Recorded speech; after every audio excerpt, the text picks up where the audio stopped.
I have a Depeche Mode song in my head. I was air singing. Is that really air singing? I was air singing. There's no words were curly coming out. Hey, I'm Patty Wilson. Hi, everybody. You aren't going to believe what a small town this is when we get into it today. You are just not going to believe it. This town is so small. The justice system in this town is even smaller. Scrolling up. Hi, is everybody? Hi, Debbie Gibby. I always say her full name. There's a couple Debbies. So if you're new and you're just tuning in, I follow the chat, which means I read the chat, follow the chat. Sometimes the chat's really not about what I'm talking about. So then I'll say something about the chat and then I'll try to back out of it because I have no idea what's going on. But I do follow the chat. Norma says, yes, Patty Cakes are lining up to lift Patty's spirits. Oh, well, thank you. Well, he doesn't have a brain tumor. So he got the MRI back. We got it this morning, and I have to read the rest of it. But there's no tumor, so that's good. He still can't drive. Cannot drive. I'm not quite sure if it's his memory, if it's, I don't know what it is yet. So, but it is not a tumor. I was kind of like, I wanted it to be something I could easily see, right? So last time I spoke to everyone, I think it was the time before, I had to let everyone know that I have to drive my husband around. So because of that, and because he still has demands, which is the best way to put it, it's quite demanding. Like, dude, I'm not your chauffeur, but I am your chauffeur. My husband's 10 years older than I am, just about, and just had a birthday. And all of a sudden had significant memory issues, like big. It was so fast. I mean, I've seen him, like, you know, he's 10 years older than me, and we all forget stuff. When I'm busy, I forget more than when I'm not. And it was significant. So I had to figure, like, the minute it happened, like that minute, I called the doctor. If you're not aware, I'm a nurse, even though there's fools and humans on here that say I'm not. I've proven it, which is why I carry this banner below me. This banner says what I am and what I'm not, right? Because there's other YouTubers and then other unindicted criminals that come in here and try to tell me what I'm not. So, but I am a nurse. I am licensed in the state of Pennsylvania. I'm not licensed in the state of Florida because it has greater demands on my time to continue a license I'm not really using. And you can look it up if you want to. I ran a memory. No, it wasn't memory. It was a memory. I ran a memory care unit here. At the time, it was called Altera Clarebridge. So the brand was Altera, and then the facility was called Clarebridge. And now I think it's Brookdale. It's been sold. You know, that nursing homes and assisted living sold. And so I'm a little bit more in tune and maybe a little bit over aware. I don't know. But it was a significant enough thing. I was like, oh, you can't drive. You cannot drive. And I immediately made an appointment with the doctor. And that doctor that we go to, they want the person that, hold on, I got to turn the air down just 1 second.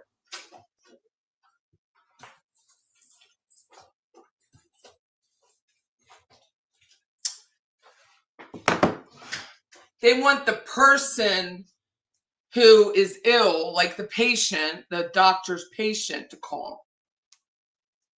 I was like, well, that's not happening. So I immediately, as soon as she started it, I was like, no. Before you tell me, because I've been through this, that my husband has to call you. Let me explain something to you. And so she made the appointment. And she was very nice about it, but I cut her off. Because when I'm, let's say, not stressed, but when I'm in charge, I'm in charge. Like, I will take charge of the conversation and I'm going to fix the problem as best I can or solve it. And I think those of you who follow me on here understand that. So I made the appointment with the doctor. That was Monday. Went in, told him exactly what was happening. Chris, my husband's name is Chris. He agreed. He understood. I was like, dude, he cannot drive again. I cannot trust him driving. He cannot drive. And it's just like anything else. We're all mandatory reporters, right? If you see something that somebody shouldn't be driving, you should stop that from happening. So I did. So filling out the paperwork. Then Chris he gets jury duty like every 6 months. Why? I want to be a juror, never get it. So he was supposed to be a juror May 9th. He was called in. I was like, could you write this note? Could you do, like, I had it all in a row. So the doctor's sitting there and he's younger than me. He's very nice. And I handed him everything I wanted. I was like, this, and this. And he's like, you're on it. I'm like, I am on it. And then I told him what I used to do. And he's like, oh, okay. Because I was like, shh, I need this paperwork filled out by the doctor.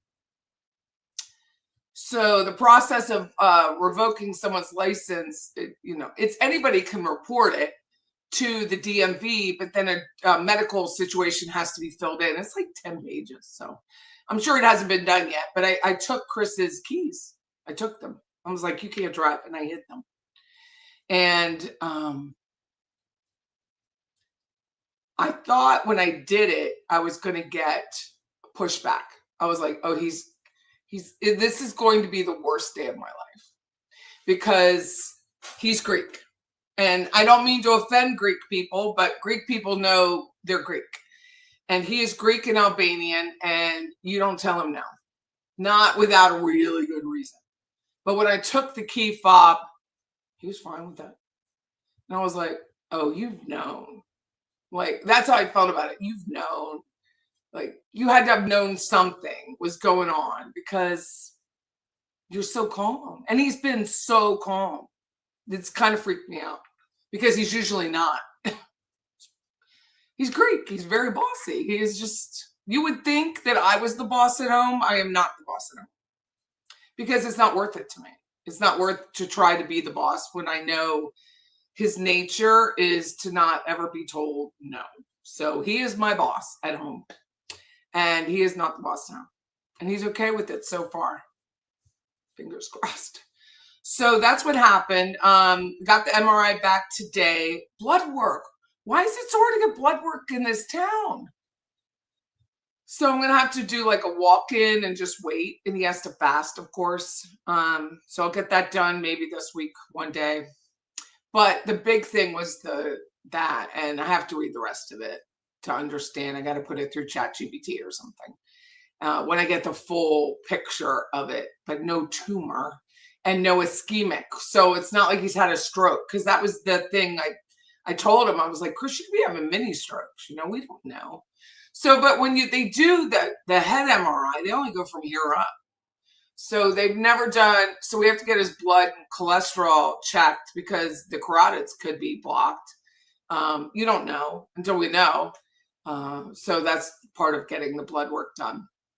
But the head MRI stops. Like, it's brain stem, call it a day. Doesn't go into your neck, doesn't go into the carotids. I know that because I was a nurse. Shockingly. But anyway, that's how he's doing. He's fine. He just wants to be able to go to the gym every day and do what he wants. And I'm like, dude, I got to work. And when you go to the gym, you're there for 5 minutes. Like, he has his routine. So I'll take him in the morning and he'll go to the gym, but he's going to have to sit there for like a half hour because I have an appointment, and then I'll come back and take him home. But it's a new for him. And so far he's been quite patient.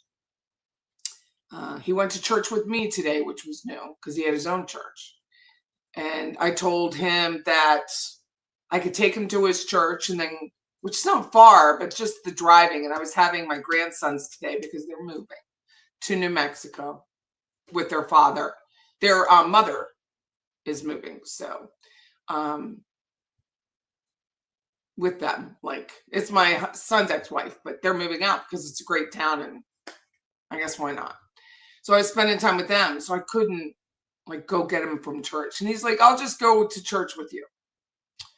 So there was a lot of eye rolls, because if you go to a non-denominational church and then you go to a traditional Catholic church, it's very different.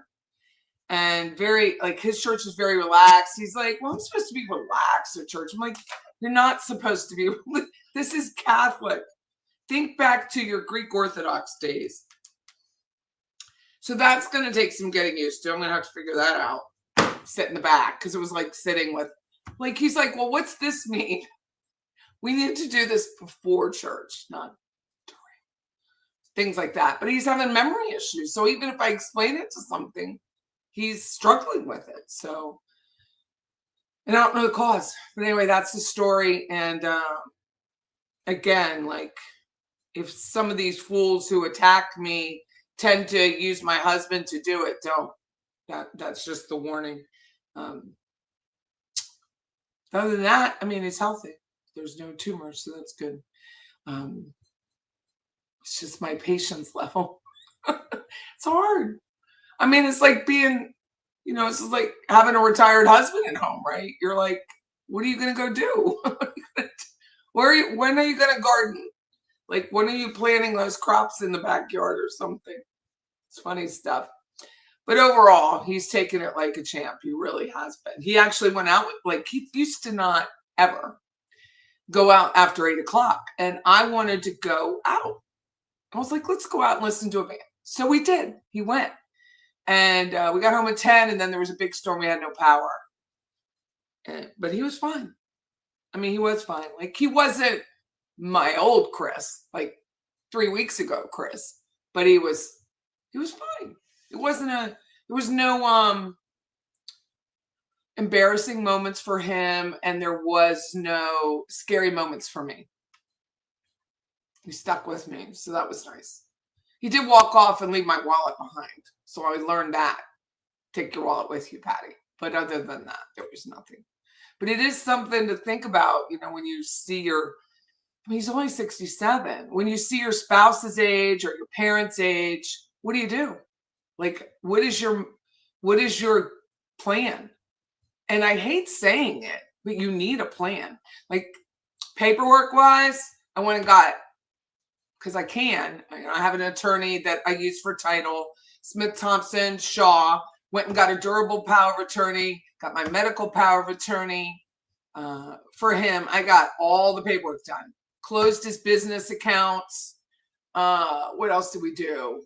His one personal account in his name that his Social Security would go into, something like that. But that's it. Like, everything else is shut down. He has nothing else. Because I didn't want to have to worry about it. I put PIN numbers on like online purchases. So there's like two-step, which I should have done anyway. 2-step verification. Like, I was trying to think in advance, what could I do to not have to worry about this or learn it later? So I did all of that this past week. That's why I was so busy. And then I had school. But I took care of all the paperwork. Done.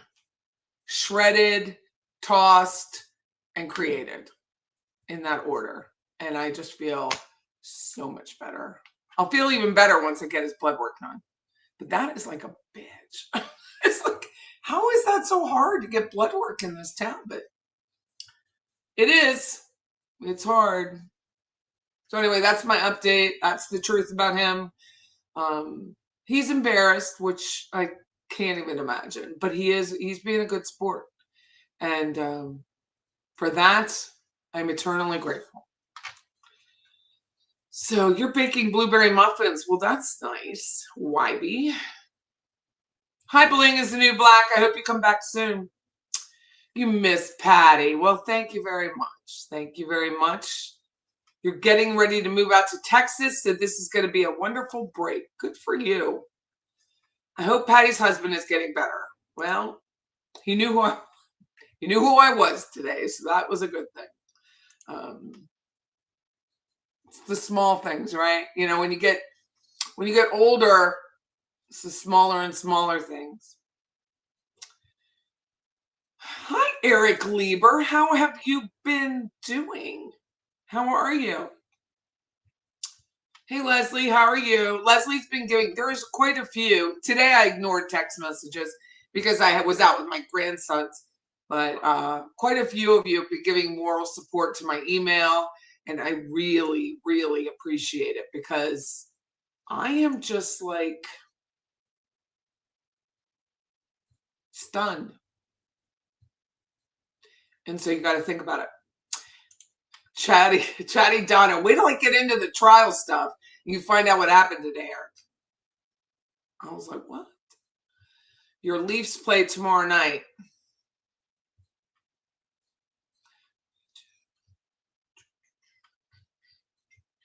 On the way to the park with the little beast. We'll have fun. Let's get all 45 here. Oh, nice. 222. So recently, one of my clients, I don't know, I say things I probably shouldn't say. I need my head checked. And I mentioned having a YouTube channel, so she asked me about it. And then when I said it, I was like, I swear a lot, and I have like YouTube rage. So I warned her, but she liked it. So that was nice. So hello, Trish. Hello. Go Bills. Fly, Eagles, fly. Thank you, Brady. That's very nice of you. That's very nice. Good morning, says Melissa. Yes, it is good news that he does not have a tumor. But, you know, some things are easier than others, right? Hi, my father's alibi. He does not have the brain. No, he doesn't have seizures. He just doesn't remember. And it was significant change. Like cut and like blocked. That's how significant it was. It was like, I know how to open a door, and now I have no idea how to open a door. That's how big it was.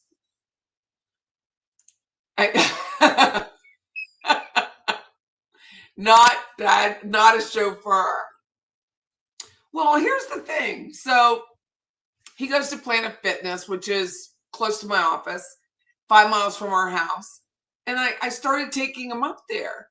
And I would go, what would I do? Go get a Diet Coke, come back. I would go around the corner to the Circle K.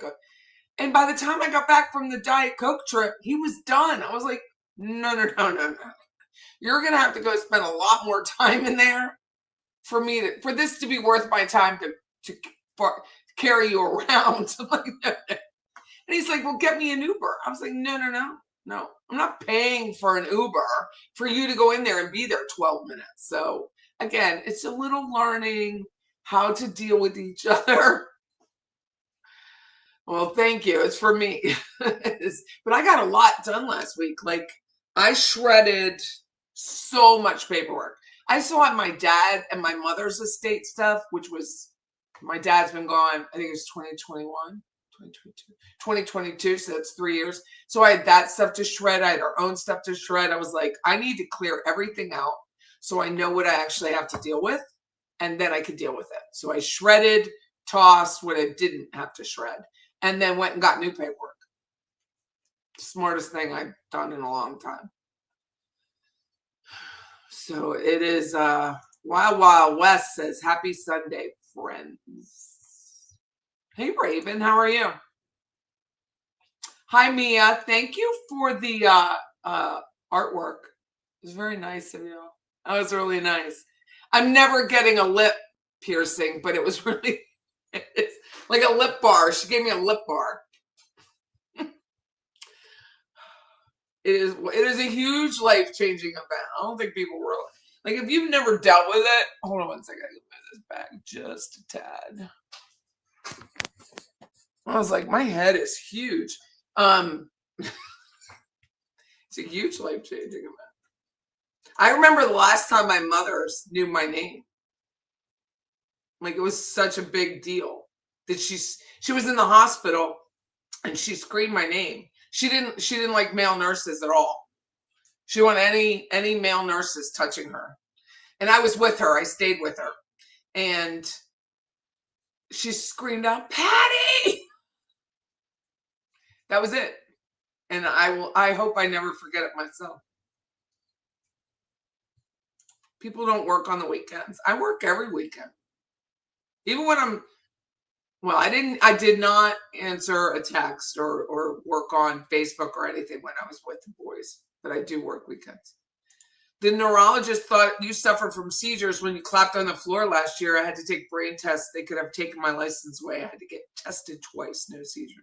So why did you collapse? Do you know, Rosemary? You don't have to tell me here. I shouldn't have asked that. Don't tell me. Do not tell me. Who knows what the hell people do here? If you have to go to TPCA, which no longer exists, True Crime Wifey, he is now part of the medical group, my doctor. TPCA is gone. Tallahassee Primary Care went out of business. Eric, you have no idea how true that is. You have no idea. Especially with memory. He's like, he knows because he grew up Greek Orthodox. And then his stepfather was Catholic. So until he was 20, he knows. And he's been to church with me before. But it was time to get up for communion. And he was like, what do I do now? And I was like, sit here. Just sit right here. Sit here. So I'm going to sit in the back from now on. Definitely sitting in the back. And we're going to go over it. Like, I'm going to show him. Like, we'll watch EWTN or something and go through the order of the Mass again. But there is, I mean, it's sad news, but good news. But even the priest who I adore, Father Tom, his mother has the same illness that Bruce Willis has, where she has aphasia. She had aphasia, and now it's memory loss too. So when she's in church, I mean, but everyone knows. Like, he said it on his YouTube, so it's not a secret. I'm sure there has to be other people in there that know. And I'm going to make up little business cards, is what I thought I would do, so that people are more gentle with him, and hand the business card and say, my husband has memory issues. Please understand if he repeats himself. And it will help, I believe, calm me down, because I unfortunately, I'm an empath. I hate it. It's the worst thing in the world. The absolute worst thing. And I feel for him if he's agitated, or I feel for him if he feels embarrassed or wants to try to leave a situation. And that was even before this. But I thought, oh, I'll make a little card. Hand it out. And be like, so I'm not saying, hey, he's got memory issues. Like, but kind of like be gentle with him. Just hand him a card. So I thought about that yesterday. I thought, oh, I'm going to do that. Well, thank you, Anne-Marie. I don't know if he is happy he has me, because I don't think a lot of people would have caught it. Not yet anyway. I just found out yesterday I'm going to be a grandma. Yay, Jeannie! Congratulations. She's so excited, just hoping the genetic testing shows that pregnancy can continue. My heart, I feel it's all going to be okay. Our family, I don't know if my son had it, but the rest of us have never had genetic testing. So I can't really say I could. I just don't know what you have to do.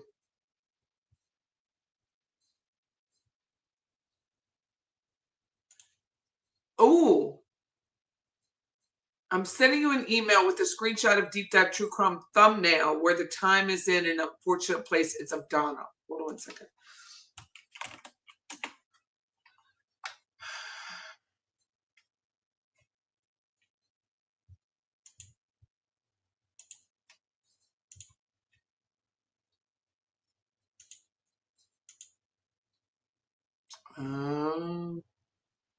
That's what she looked like.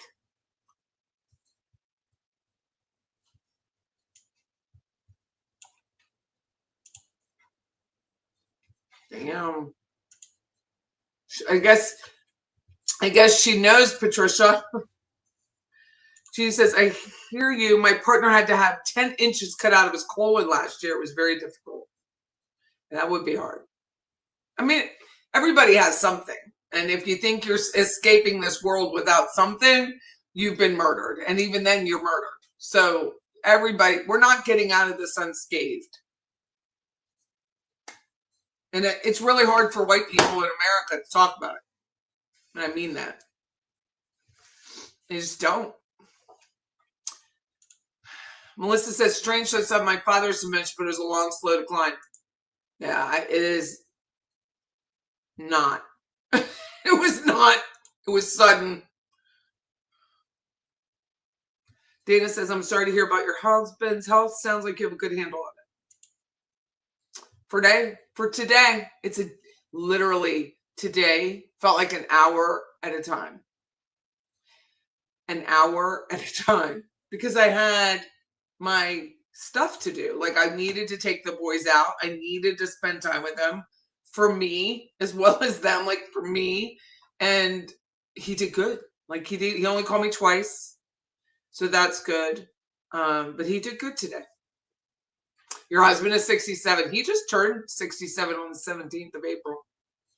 How's your walking coming? Well, thank you for asking. As a matter of fact, I have a video I'm going to post on YouTube of I've been walking my dog. My dog, his name's Roscoe. I think I can bring it up. Ruffin with Roscoe is his name. On Instagram, if you want to follow him, he's absolutely adorable.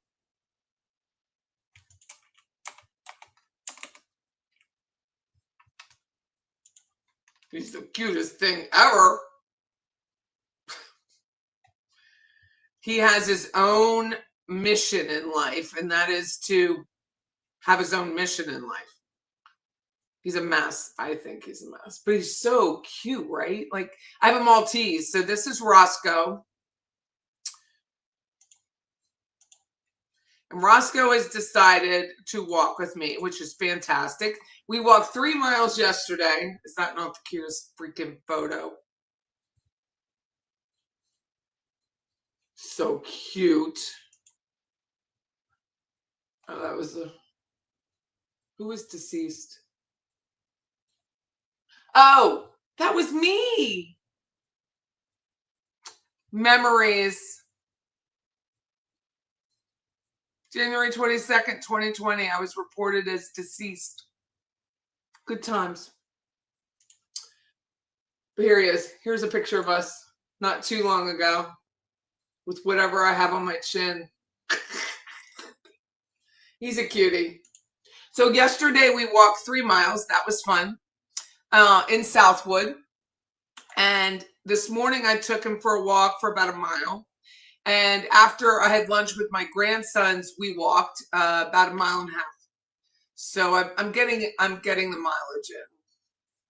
So thank you for asking. Did he get the COVID vaccine? He did not. He did not get a vaccine. Not to my knowledge. He didn't. Not in front of me or told me he didn't get it. Patty just read my comment as my husband are dry 7 months. And I told him I'm famous. You are Anne-Marie Moyer. Tell your husband. Being a grandmother is the absolute best. And I'm having another one. Can you imagine? I can't even believe it. I honestly can't. Let me see. This is my daughter. And if I see anything nasty about this, I can't even tell you what I'll do. This is my daughter and my daughter-in-law. So she's due in a month. Exactly. She's due in a month. She's beautiful. Isn't that beautiful? Super cute. So that'll be my 5th grandchild.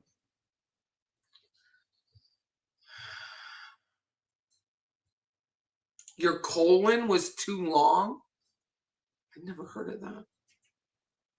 It's hard for men. They are used to being so strong. Oh yeah. And then we already butt heads. Like we already butted heads. We used to work together for 7 years. He and I appraised together. He taught me how to appraise, and it was headbutting all the time. Constant. about property values, or is the house white or is it creamly? If we could argue, there was an argument, period. And so then that's why I have to have an office. No, I don't care whatever happens. I have to have an office. I'll never do it again. But he gave up his appraisal license, but he did that last year, and his real estate broker license. So I know it's hard, and I'm not always the best person for that, because I'm like, just deal with it, which isn't always fair. Is he getting a carotid scan? It hasn't been scheduled yet. We're doing the blood work first. I had a carotid scan last. Oh, I was swelling. Like, I was really swelling up. And they fixed it with medication, but my carotids were clear. I was like, And I eat like McDonald's at least once a week. When will we learn more on the new wiretaps for the Markel case? That's what we're going to talk about. We will talk about it. Thank you. Roscoe is adorable. I do appreciate it. He is cute. He is his own person. He is stubborn. Is he Greek? Like, I mean, from Malta, so close, right? Oh my God, he's just absolutely adorable. But he looks at me, I think some days my mother reincarnated, if I believed in that, because he looks at me like I'm the dumbest person that he has ever come across. Roscoe's a trooper. Well, thank you. But he does like being with me. He is a full Maltese. He's creamy though. He's creamy colored. I am, if anyone knows, I would like to pimp my dog out before I get him fixed. I would love a baby Roscoe. And if anyone local, or you know someone local, it doesn't have to be a Maltese. It has to be a calm breed. I thought about, there was like Australian Shepherds and Maltese. They're so cute. But then I thought, Patty, that's nuts. You don't need a herding Maltese. But I'd like a boy out of the litter. But I would like to pimp him out. So if anyone knows, was Roscoe caught on the wiretaps? Probably not. You can send Christopher to my convalescent. Oh, yeah. I got to figure that out, because I think I'm going to just have somebody come in the house, like someone I know. I've had quite a few people offer already when I go to Italy, because I'm not going to cancel it for now. I have insurance if I need to, but not for now. They are beautiful. Thank you. They are really pretty. They make me smile, both of them. So amazing. You have a lot to be grateful for. I do. Can you imagine being that cute pregnant? I wasn't. Not anyone. I have a dog stroller in my trunk. My dog gets lazy after an hour. We don't really go along more than an hour. We really don't. Let me see if I can find a picture of Alex, my kid. Oh, she didn't post any. Not in that group. No, aren't I lucky?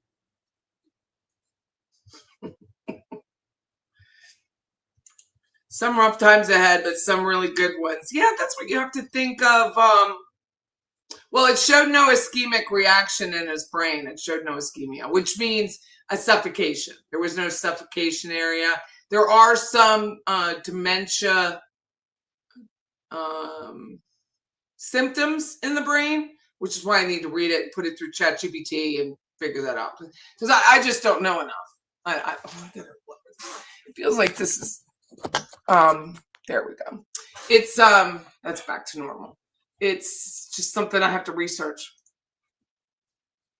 Oh, you're making light of colon surgery.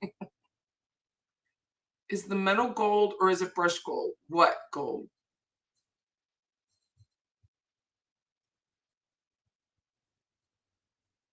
Yeah, I can't believe it's already almost June. Hi, Susan Hicks. How are you? I do not want, we grew up with a dachshund. No. Pimping ain't easy, everyone. I do. Oh, I saw this cute little mini Bernies yesterday. I went to lunch with my friend Lala, and I was like, what kind of dog is that? It was a boy. I tried, Roscoe. Maltipoos are great. Do you know about Wendy putting her Miami condo in a trust? Yes, we talked about it, Mad Wabbit. We talked about it a while back. She has it in a trust. It's an investment property purely, and for probate purposes, you put it in a trust. If you're smart, you're going to put your home in a trust. If it's paid off, it's not an issue. If you have a mortgage, like she has a mortgage. Her mortgage last, I think, was with Regions. And in some mortgages, putting it in a trust will violate the mortgage document.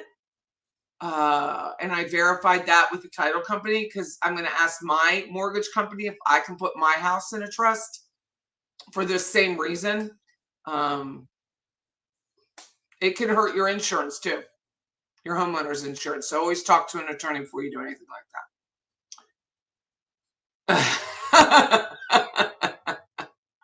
She's not allowed to talk about Wendy's trust. We did talk about it, and it is in a trust. You can't read the trust. I don't have a copy of it. My banner cracks you up. Well, it's true. I've never had a DUI. That twat said I did. I don't have a DUI.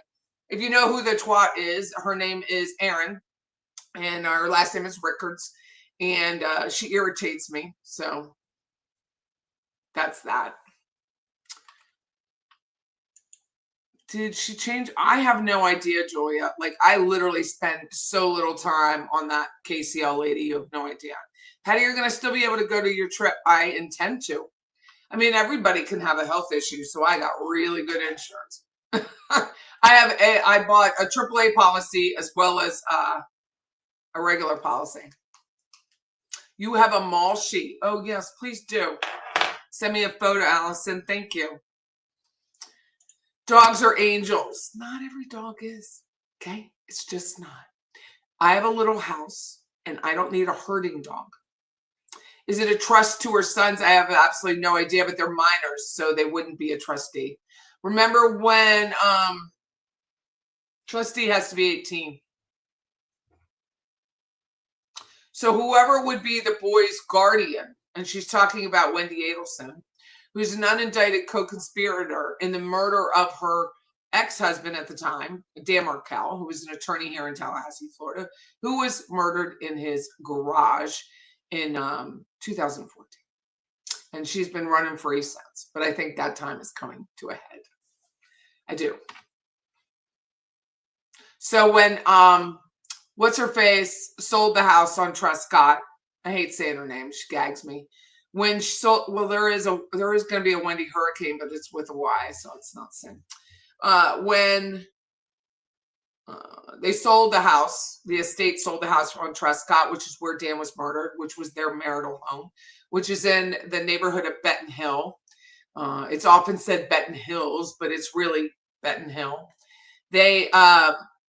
She signed on the document, the closing documents, because she was the guardian of the boys who were the heirs to the house. But they sold that home at a loss. Yes, I crack you up, Anne-Marie. Thank you. Appreciate it. You're putting your house in a trust because you might get arrested. Well, true. But whatever your life changes, I mean,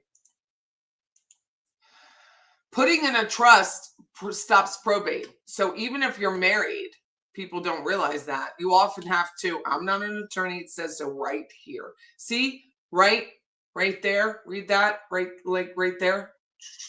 My hands are massive, and I already know that. They're like huge. So you may have to probate your house or a house. If it's not your primary home and it sells, it would likely have to go through probate. But if you put it in a trust, it doesn't have to go through. So there's things like that. But see that little line? I'm not an attorney. Hi, John Smith. How are you? Minor children could be a beneficiary, but not a trustee. There's a difference. They were a beneficiary to the house on Truscott. It wasn't in a trust, but you can't be a trustee. And what that says below. So let me tell you what I learned. Okay. So this town is so small, and this justice system is way smaller. So Lori Paige was a 12-year-old girl at the time her father murdered her at 1229 Continental Court.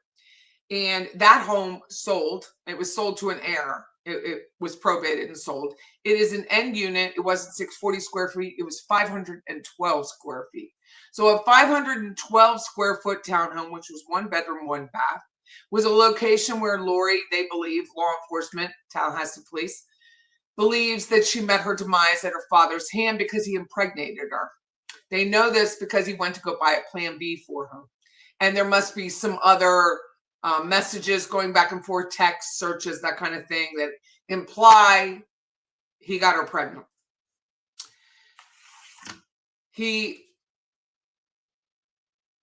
This is June 3rd, reports are missing. Before that, June 2nd, we now know by the affidavit, he drives her to Jefferson County and up to Thomasville, Georgia, actually off of the Boston Highway, which if you ever come to this area of town, in this area of the country, Boston Highway in Boston, Georgia is absolutely beautiful. It's all old plantation land, some of it untouched, oaks as far as the eye can see. It is absolutely gorgeous. So yesterday, because I'm nosy, 2 friends and I drove to Boston, Georgia to see if we could find the location where he laid her to her final resting place. And we were trying to figure it out because when you read the affidavit, it's really hard to figure out. I don't know why it's hard to figure out. Ofs and offs and froms and mean something, right? So if they say off of or on, whatever that preposition is in the affidavit, it's kind of powerful. So let me show you this first.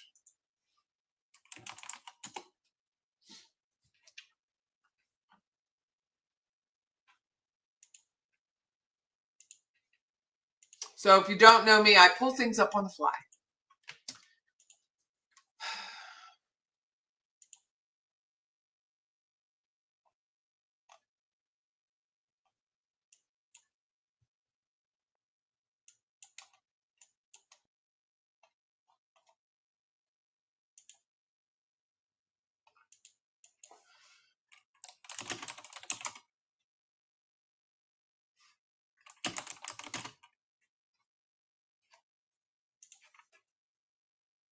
Maybe you all can help me figure it out.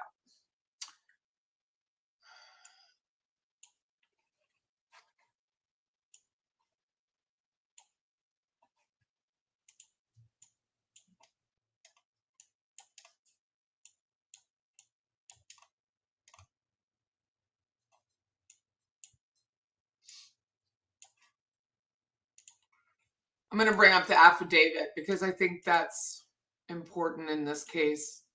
And then I'm going to tell you how it ties to Donna Adelson. 6 degrees of separation, you're not. This town is so insane. Some days I think, what in the heck? I think I already saved it. Hold on.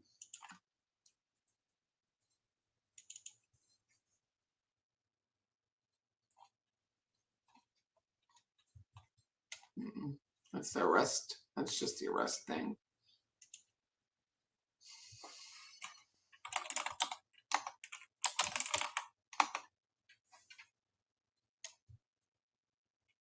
This guy almost committed the perfect murder.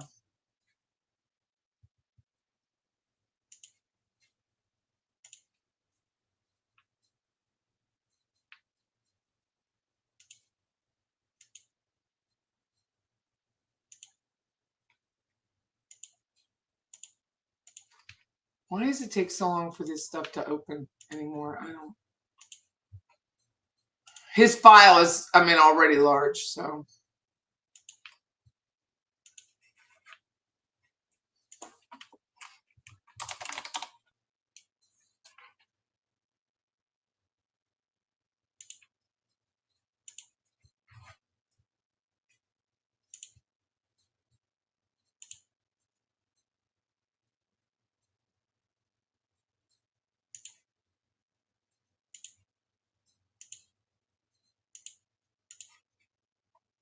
Here it is. I read the 66 pages before the incident report. I'm not going to do that. This is his probable cause. Maybe.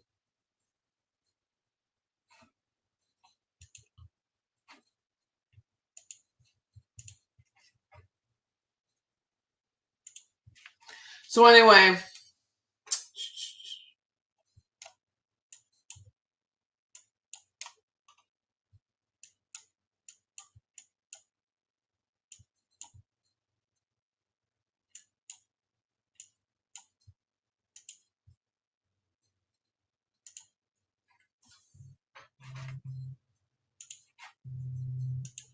still not coming out.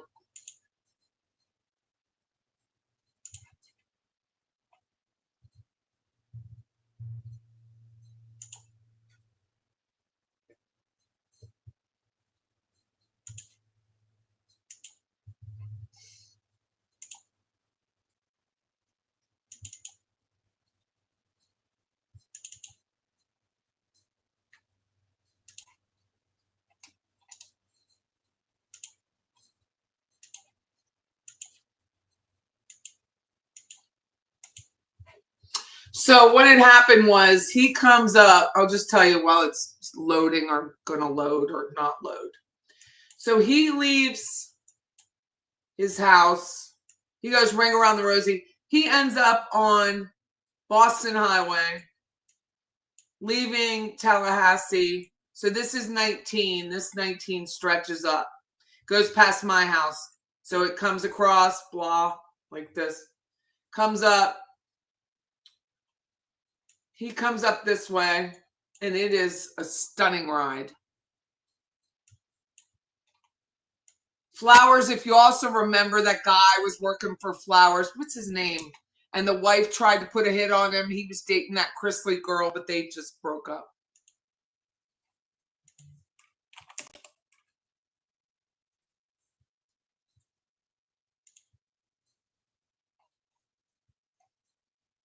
And that's Donna's. I don't know why it won't show. I swear to God, they do this on purpose. Patty, I just don't want it to be there. I may have to email it to myself again.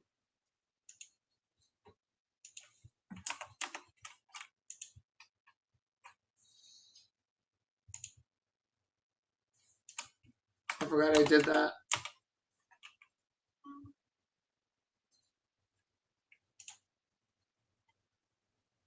Here it is.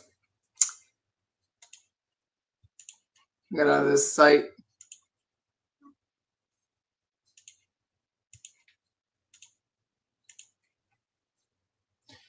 So I'm going to scroll down. This is the confidential blah, blah, blah, right? So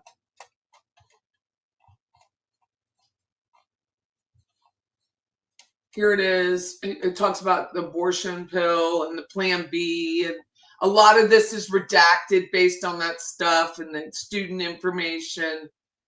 Let me get down to where it says that. Because you guys are smarter than...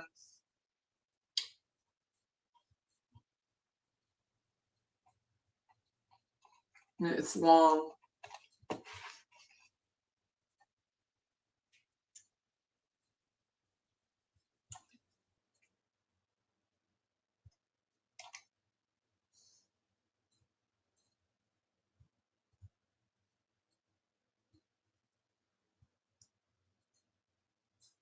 I think she was murdered before. I think Lori was murdered before this, because I say this because he went to go buy bathroom set on 5:30. He reports her missing on C3, but he goes to buy a bathroom set on 5:30. Why?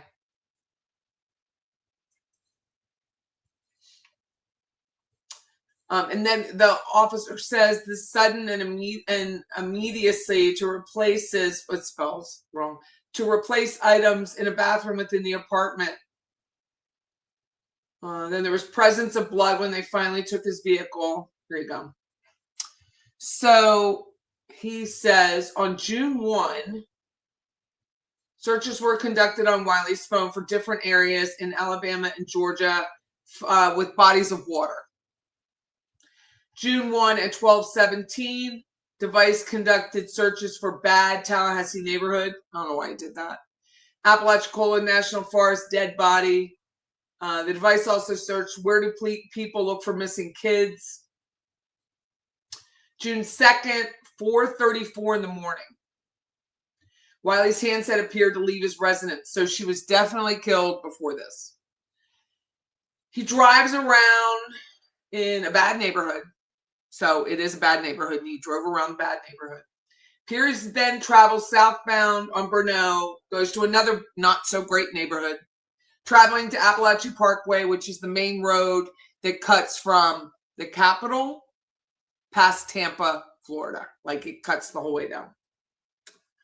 Arriving just east of the Walmart. So it's not pinpoint specific, right? It's Chris Corbett did the phone stuff.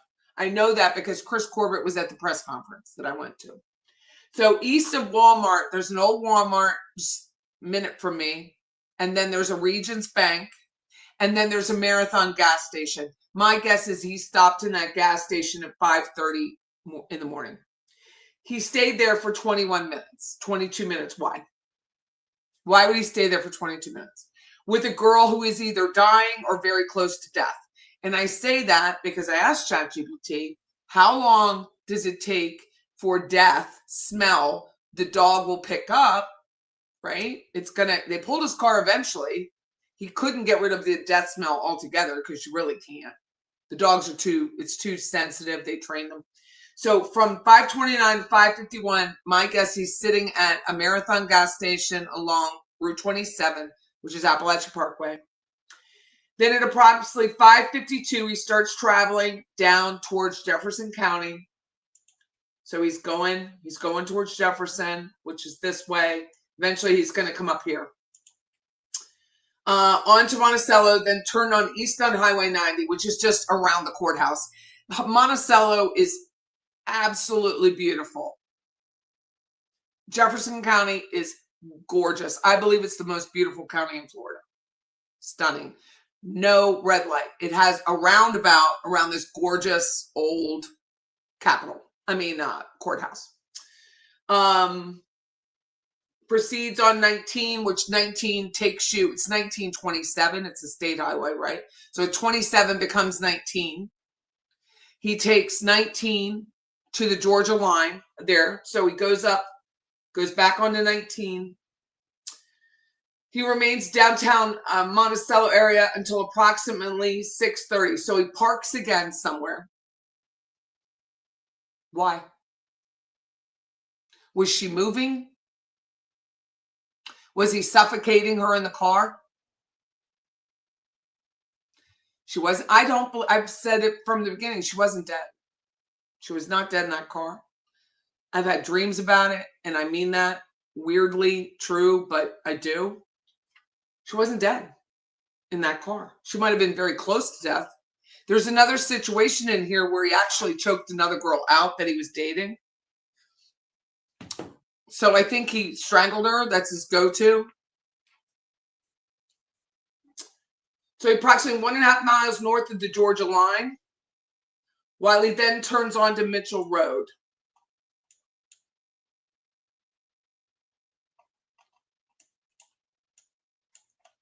So this is Boston Highway, the Georgia line.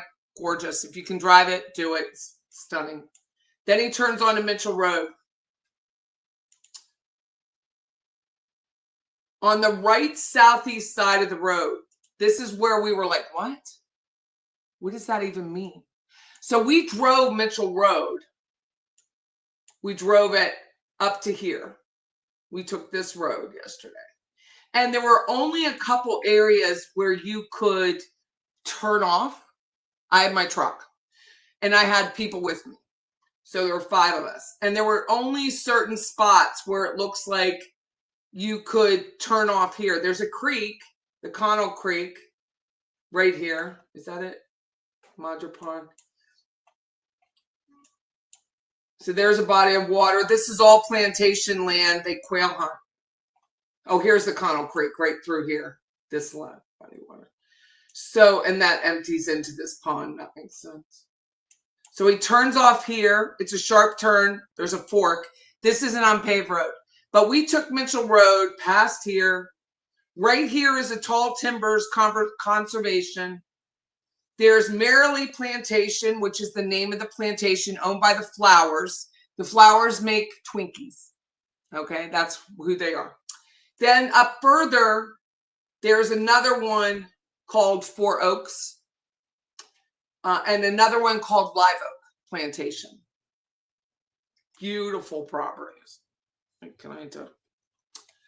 And then we're like commenting, like I had to pull off the road significantly. The amount of traffic on Mitchell Road was stunning at Saturday at 3 o'clock. Why? Where are they going? Saturday at 3. I mean, I'm busting ass on Mitchell Road at 3 o'clock. So there's no way. What's it go to? Grooverville goes up here. I mean, it was a lot of traffic. Look how rural it is. So on this here, it says, so he's hanging out Boston, downtown, 6:30, which doesn't make sense. Because 6:30 here and then 6:28, so that doesn't make sense. They're going to have to fix that. Both sides of Mitchell Road appear rural and wooded from the roadway. On the right side, southeast side of the road. There is no southeast side of the road here. There's Mitchell Road, right? So Mitchell Road, when you're on Mitchell Road, that's northeast. There's no, you're going northeast. So there's no southeast side of the road, really. It doesn't really make sense. Is a large plantation which is currently being used for recreational quail hunting. That's Merrily. And I know that because Chief Revel, chief of the Tallahassee Police Department, thanks Merrily Plantation when they had the press conference. So that's how I figured it out. Wiley's handset travels approximately 1.8 miles on to Mitchell Road. So he goes up here, 1.8 miles, right here, somewhere. What's a mile? Can I drop a pin?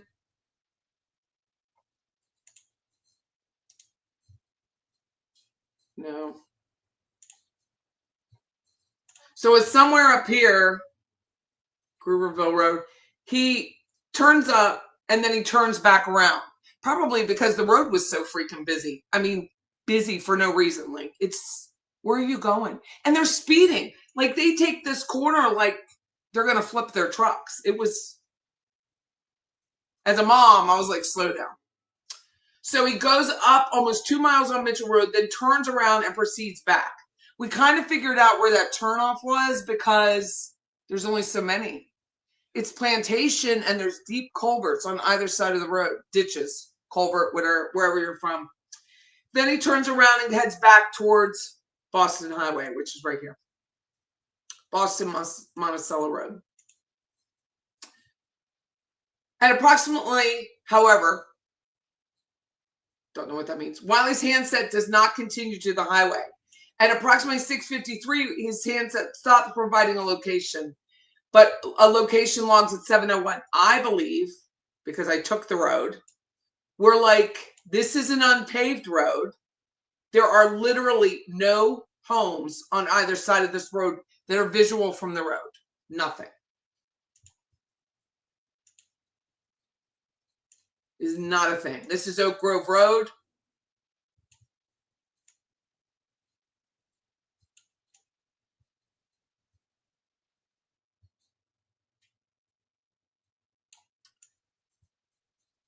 Look at that. It's 2022. This says 2022.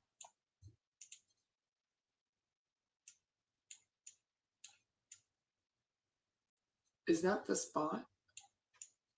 Hold on, let me look at my phone. I took a picture of it, of the tree.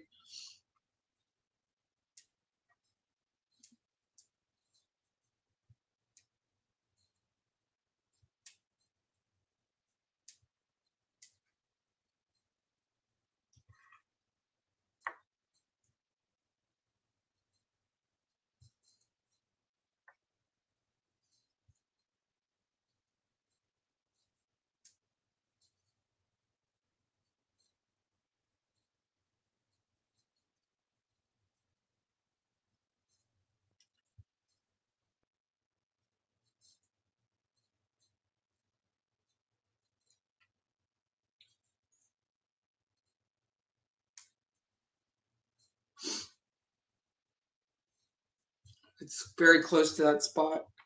There's a tree. I think that's the spot. Isn't that weird? So what had happened was they had a controlled burn.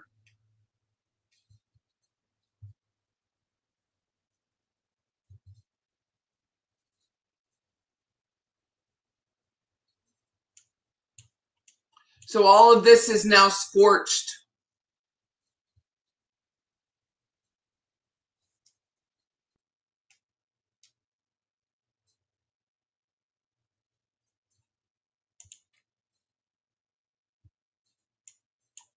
It is thick.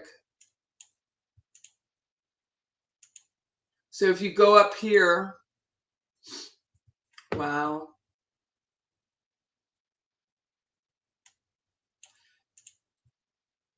There's no homes. He could literally come up in here because he's a small guy. He's not even 5'2", and drive her in. Because when we were on Mitchell Road, I think I'm going to puke right now. When we were on Mitchell Road back here, this is all uphill. Look how wooded that is. That's thick. And it's up. When we walked back there, I was so worried about ticks. I'm not an outdoorsy girl. And it was uphill. I was like, how is he going to drag her? She was 5 foot tall. How is he going to drag her? But if he goes down Oak Grove Road,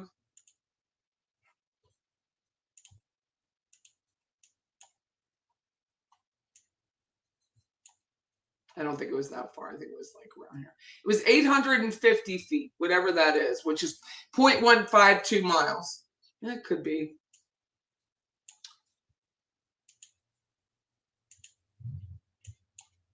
Yeah, that's that turnoff. It's got to be close to that. That's the turnoff where we felt like he could just drive in and drop her body and get out. So anyway, that's what we did. The person I had in the car with me, here's how it all ties to Donna Adelson. Person I have in the car with me, we're talking about other cases. And I said, have you ever heard about this case for William Head? And she said, I have. And I was like, you have? And I'm like, yeah. And I was like, how did you hear about it? Like, she just said yes, but that wasn't good enough for me. I wanted to know how she knew about William Head. William Head was a former pharmacist who has since turned psychopath. And he thought he was going to blow up his home, a hotel near my office, and Springtime Tallahassee, which was I spoke about a while back in April that, or March, was it March? The parade, the big parade in town. So William Head got pissed that somebody broke up with him, and her parents are going to come on here and talk about this case because I think it's important, but it's going to tie in very quickly. So dude is a psychopath, like no doubt psycho. He just spent 3 years in the Chattahoochee, which is the mental hospital mental facility out in Chattahoochee, Florida, which is close to it's the Chattahoochee River, but close to Mariana and Jackson. So this is William Lloyd Head.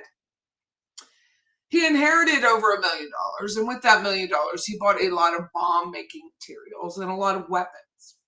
He was dating this poor child of God, and she was noticing he was a little off, to say the least, and broke up with him.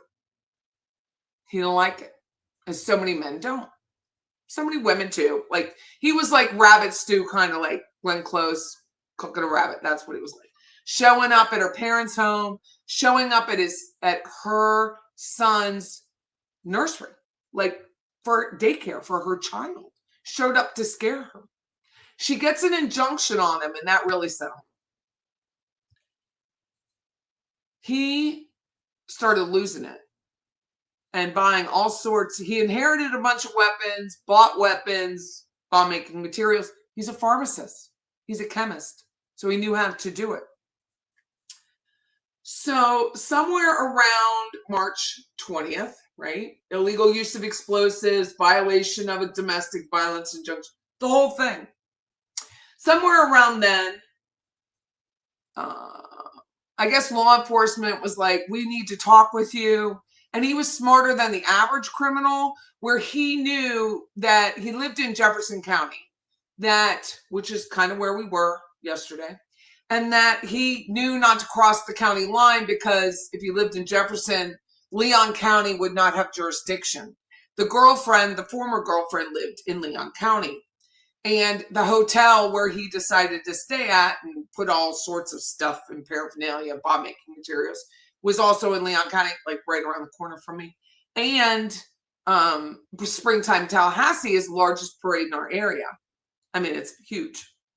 The tie-in to that is her parents, the girl's parents, are on what they call them the crew. Remember, if you watch, I talked about being a judge and the 3 local crews, KREWE, that build the floats and present them, and they get voted on. And I was fortunate enough to be a judge.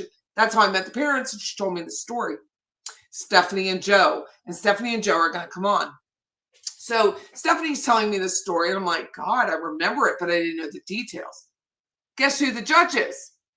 Judge Everett. Stephen Everett. Our judge, like he's ours for Donna Adelson. So this guy is at the hooch, I call it, the mental facility with hospital. Like, he's charged. He's got to go there. Like, he was not mentally fit to stand trial. So that's where they sent him, got him medicated, got him stabilized. Everett puts him in the halfway house. So in the halfway house, according to this girl's parents, he is allowed to, like, go to the grocery, go to hearings. That's what he's allowed to do. Well, last week, he had a hearing.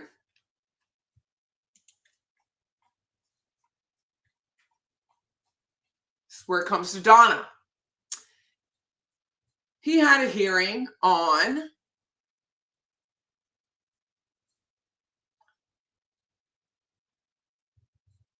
(5/13).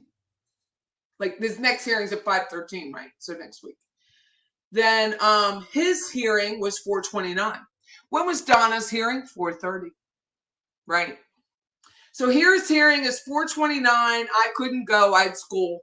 Violation of probation. He's trying to get all of his affidavit stuff, all of it, out. All of it. Like the guns, whatever. Scoot 2 yesterday. We're in the office. We're talking about our plan. We're going to go out, figure out where he tossed his daughter in her lifeless body, right? In Georgia. And I'm asking her she's asking me about this, or I asked her about this William Head, and she's telling me, she's like, her son's law enforcement. My son was one of the ones that went around his car and saw all the weapons in the car and immediately called for additional backup. And the guy said something to the effect of, let me show you his photo. He said he was being sneaky and cagey about law enforcement. And he said, well, they're going to learn. Law enforcement's going to learn, which meant dude was this kid. He's a kid to me. Law enforcement officer is the one that called and said, hey, we think his house is booby trapped, which it was. So this is William Head. He didn't look like sorry, does he? So a judge ordered a pharmacist arrested with dozens of guns, hundreds of rounds of ammunition to remain behind bars until trial. But they do put him in Chattahoochee. Stephen Everett wrote in his March 30th order, this is 2023. The judge also told Head to undergo a competency evaluation, which he failed. Scoot to now. Everett puts him in a halfway house. He has a motion to suppress. Wait for it. You're not even going to believe it.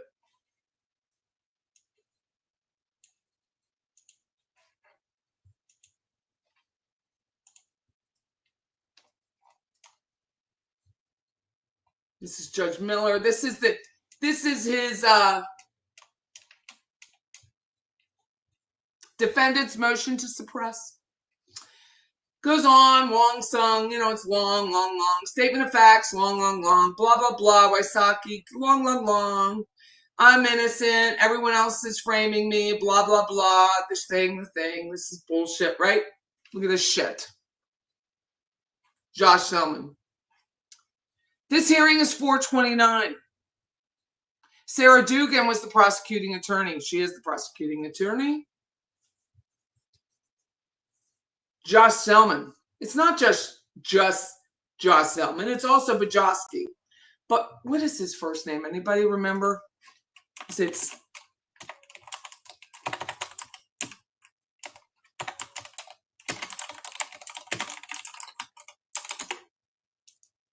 Bajowski Law. Anthony Bajowski is a pit bull. If you need a divorce attorney, that's your guy. He's a pit bull. He ain't cheap, but he's effective. So Josh Selman, partner in this defense, is Anthony Bajowski. So my new friend, Stephanie, is the mother of the girl he was victimizing, William Head, who's the pharmacist. Judge Everett is the judge on the case, right? He lets him out in a halfway house, which they were shocked he was allowed, but he was. They're keeping him under wraps, like he's seeing a therapist. He's going to it's all good. Like that's being handled. Josh Selman is his attorney. This is 429. During this 429 hearing, which I'm going tomorrow to get a copy of, Josh Selman, now we know why Stephen Everett was so pissed. Apparently.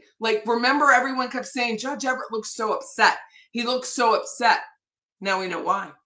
Because Josh Selman stood there in this hearing, loop around the circle, and said he didn't get discovery. True story. He said he did not get discovery. What did he do on 4:30 with Donna Adelson? He is so busy, Judge. I didn't get discovery. Except in this case, he did get the discovery. So Josh Selman is standing there in front of Judge Everett and said, I didn't get this discovery. Sarah Catherine Dugan, well done, girl. Well done. She goes, yes, he did, and he got in February. Same scenario. Josh Selman says to Judge Everett, I don't have it. I need time to review it. I need a continuance. Judge Everett said, no, you don't. You got it back in February. Here it is. Sarah Catherine presents it. He said, we're going to take a break while you have time to review it. But he tried to pull the same thing. So I know it's Ring Around the Rosie. I know it's a lot, but that's what happened. Josh Selman is William Head's attorney. In this case, he's using Tony Bajowski, who's fabulous. And so Stephanie says to me today, Josh Selman is the attorney. I was like, what? Josh Selman's the attorney. I said, get that. She said, Patty, he did the same thing. I said, what do you mean he did the same thing? Yeah, he said he didn't have discovery, but Dugan says, yes, you did. You got it in February. So that's why I think for Donna's case, Judge Everett was so specific about for these three charges, the motions end today. They don't end in the future. The motion filing date is today. He gave him 24 hours, right? But that was it. Because I think he saw what he did the day before in another case. Now, in that case, it's Tony Bajowski, which I couldn't imagine he put up with that shit. But I've never personally met him. I think I did. No, I did. I met his ex-wife. But Ring Around the Rosie, Tim Jansen's office is Tony Bajowski's old office. That's how small this town is. So Tim Jansen went in and rehabbed it, right? He painted it white and all that stuff. Where I met the Steinbecks and I met that heifer from Pennsylvania, all that was in Tim Jansen's office, which used to be Tony Bajowski's office. Small town. But Zellman pulled the same card. I didn't get it, Judge. I didn't get it. Dugan's like, yes, you did, February. And if you heard her for the April 30th Donna Adelson hearing, she did the same thing. Yes, we actually got it. And he's like, well, that was only 6 weeks ago. And she said it was 2 months ago. Whatever it is, get more staff because you're clearly screwing up your own client, which is fine with me. But dude, there's no reason you would not have been able to figure out February to now. Almost, it would have been almost May. Same card he pulled. The other thing she said was, which I'm going to go to the next hearing on May 13th. Absolutely. Because I'm going to be there. He says, he kept, you know how on Donna's hearing, he kept conferring with Jackie Fulford or Jackie Fulford kept conferring with him. And then it's like, okay, Judge. She said it was the same way because she follows Donna Adelson. She said he would confer with Tony Bajowski and then come back and go, okay, Judge. Like Tony had to tell him. And I was like, how much? I know he's got a trial certification, but I don't know what does that really mean? Like, I don't know how much trial stuff that has. I don't know. But anyway. Thought it was interesting. He wanted to blow up a hotel. He wanted to blow up Springtime Tallahassee. And he wanted to blow it up because her parents were affiliated with Springtime Tallahassee. They're members. It's actually an organization. And they're members of the organization. So is that not big? I mean, hi, Rebecca. How are you? But he was doing the same thing. He was doing the exact same thing. I don't know. I mean, it's not illegal what he was doing. He just got caught. Like, you can't go in and say, I don't have. Why does he? I didn't go to the hearing, so I don't know if he still has wild hair. I don't know. You will never need another divorce.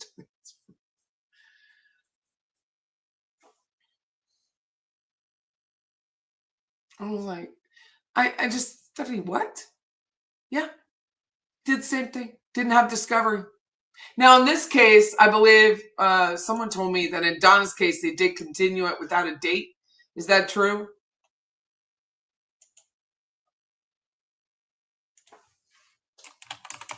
I don't know how, I mean, none of us know how much Donna's paying for this guy, but 32 hours of recording really to me is not that much. We listen to that all the time. Judge, we just didn't have the time. We've been dealing with all of this. Whatever, dude. So it says, here is the judge's order.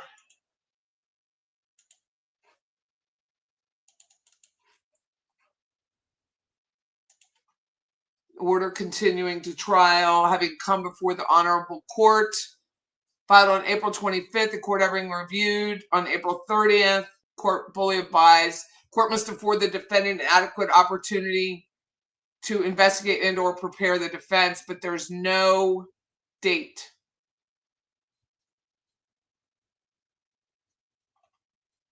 No date. Well, he has a paralegal. That's good news. How do you not have that done? I don't understand it. Somebody help. They're milking Donna. They're milking all of us. Do you think the feds will be charging Harvey? Isn't that fascinating? To me, it's fascinating. Oh, he had a bulletproof vest. Look at that. Holy shizzle.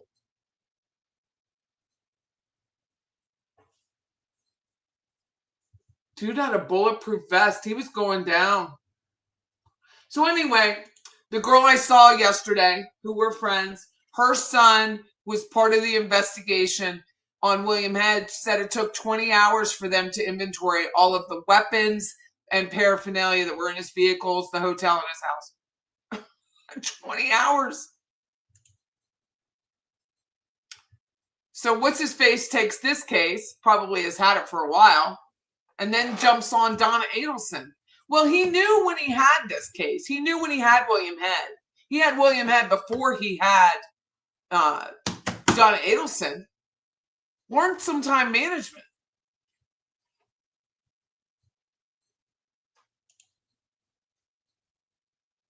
Keep draining the Adelson funds. Is it good for lawyers to take on so many cases? That's my thing. Like, you knew you had the William Head case. You knew he was coming out. You knew he was going to, I mean, you may have been surprised he got the halfway house order, but he got the halfway house order. I don't know what where that is on the docket. Let's see what that, let me go back and see what the timing is of that. I know you think that when you got Donna Adelson, you thought it was like the prom. That's what I feel like. Like, here's my big break. And meanwhile, is it your big break? I don't think so.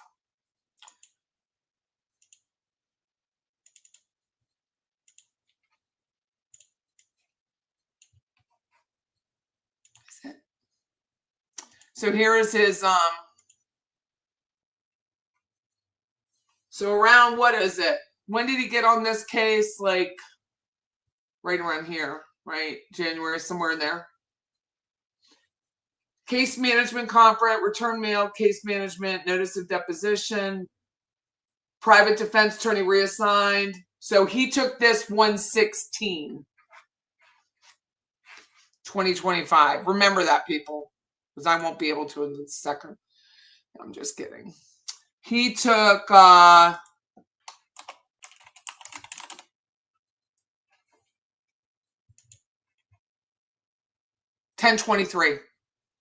So he took this case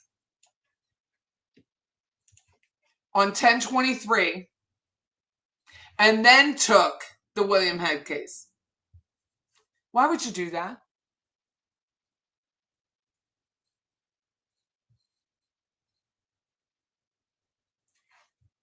Why would you? I don't understand it. I know that attorneys have more than one case, but shouldn't sometimes you say no? I can't handle it. It's too much. It's too big of a case. 10 weeks later, he takes this one.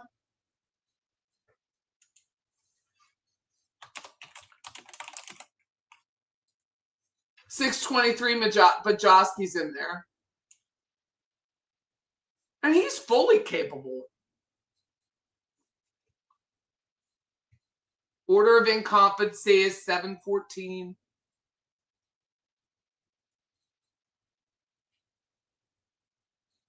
Private defense attorney reassigned to this one, so 12/11.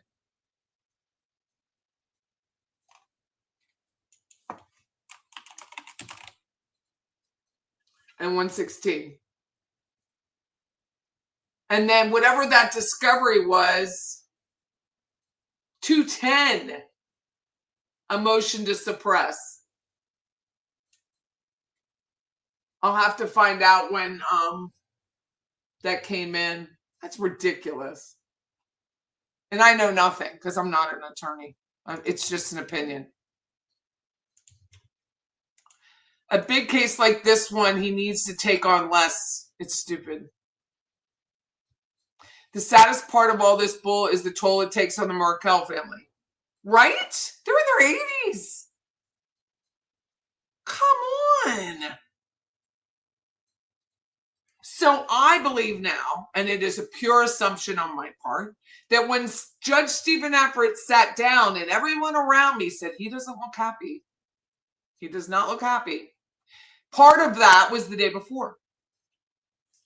Hard to say for sure, but it really does seem like a heck of a coincidence that in 2 days, Josh Zellman did not have all the discovery thoroughly investigated prior to going and just was trying to put it off. So he either needs more staff, or yeah, he can't give either up now because it's a done deal. He needs more staff. I mean, it had been 6 weeks. The dude didn't have the software set up.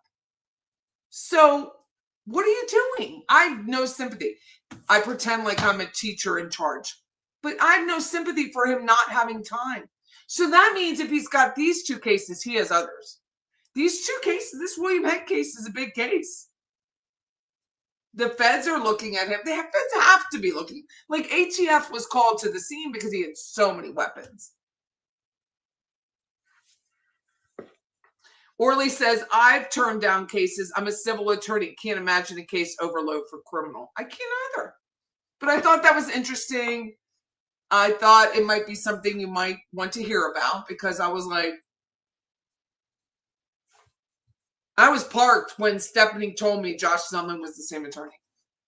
Thank God, because I was like, I didn't even swear. I didn't even swear. Yeah, Adelson, they wanted the judge to recuse himself. I mean, they're just throwing shit against the wall. And that's the other thing. I can pull up the hearing. Hold on one second. They're just throwing shit against the wall. Because you didn't have time for all the other motions, right? Because you were busy doing this rigmarole. Judge, I have all these other motions to get through. I didn't have time to get through that motion. What? Why are you asking a judge to recuse himself when you know the answer? Like, to me, it's time management. Why didn't you ask him to recuse himself in January or February? You know, right after that hearing? Because I think the thing was, he said there's a lot of evidence against you, so we're not going to let you out on bond. And then here you go. We're going to, then he asked for the judge to recuse himself. He already said that the first time she came through. I don't know. I just can't. Was it Law and Crime?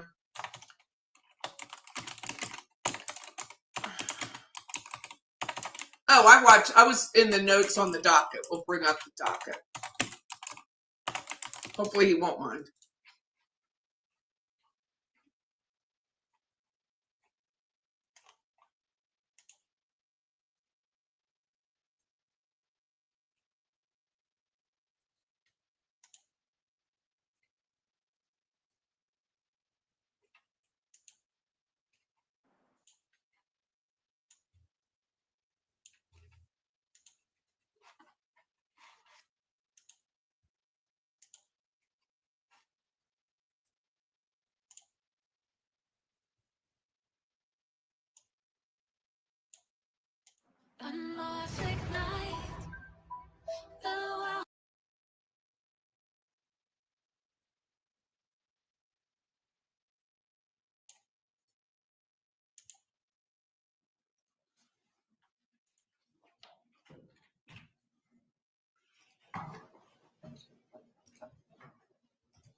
Joshua Zellman on behalf of Mrs. Adelson.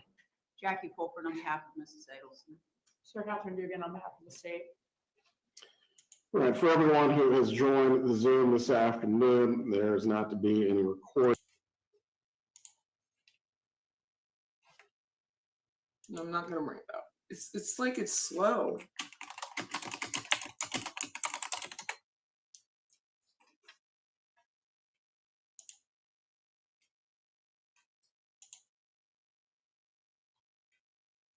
Karen Reed sucks the life out of everyone, doesn't it?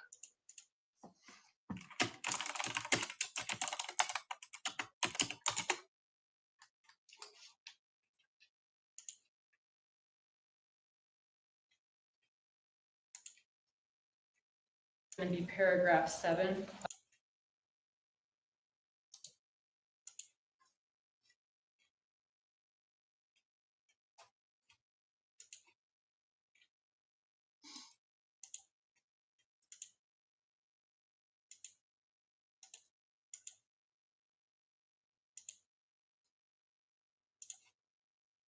of the defense's reply to the response. These are phone records No, that no. Donna Adelson's prior defense counsel had an issue. Does anyone know who those two guys are?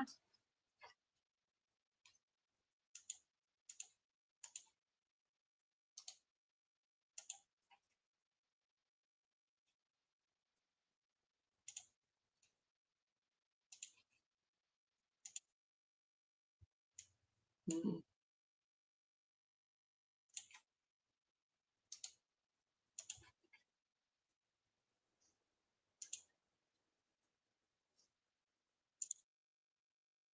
Yeah, no, they don't have to do it later.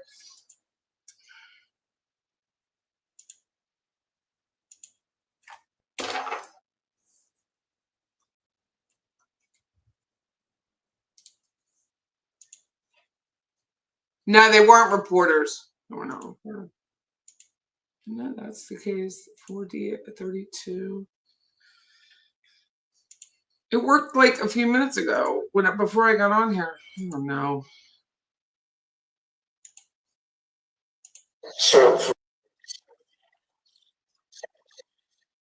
Here we go.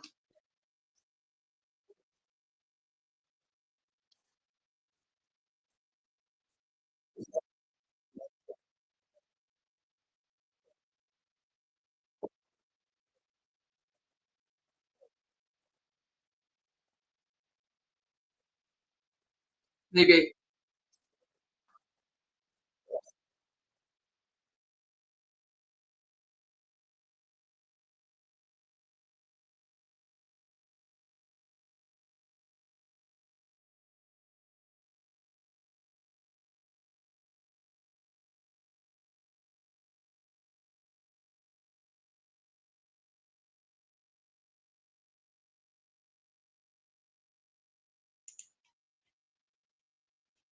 Leslie says, Everett did seem pissed. I thought he was either sick. He was not sick.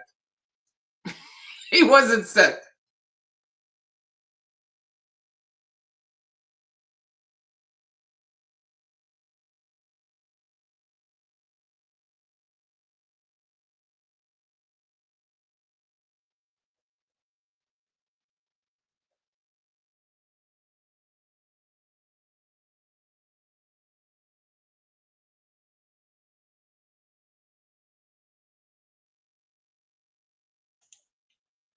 Let me try now. The basis of why we're here, asking for a continuance and a motion to compel. The Is information anyone is- actually getting into the warrants or the affidavits Can you hear it now? themselves with what you plan to argue? Yes, Judge, and the materials from the investigation. You have those to actually bring up as a part of your argument today. Yes, Judge. Not generally, not just referencing them, but the actual materials from the warrants and the affidavits. Well, there need to be statements put on the record on behalf of Mrs. Adelson regarding what was claimed to have happened in the investigation that has since proven to be false, that has not been retracted by the state.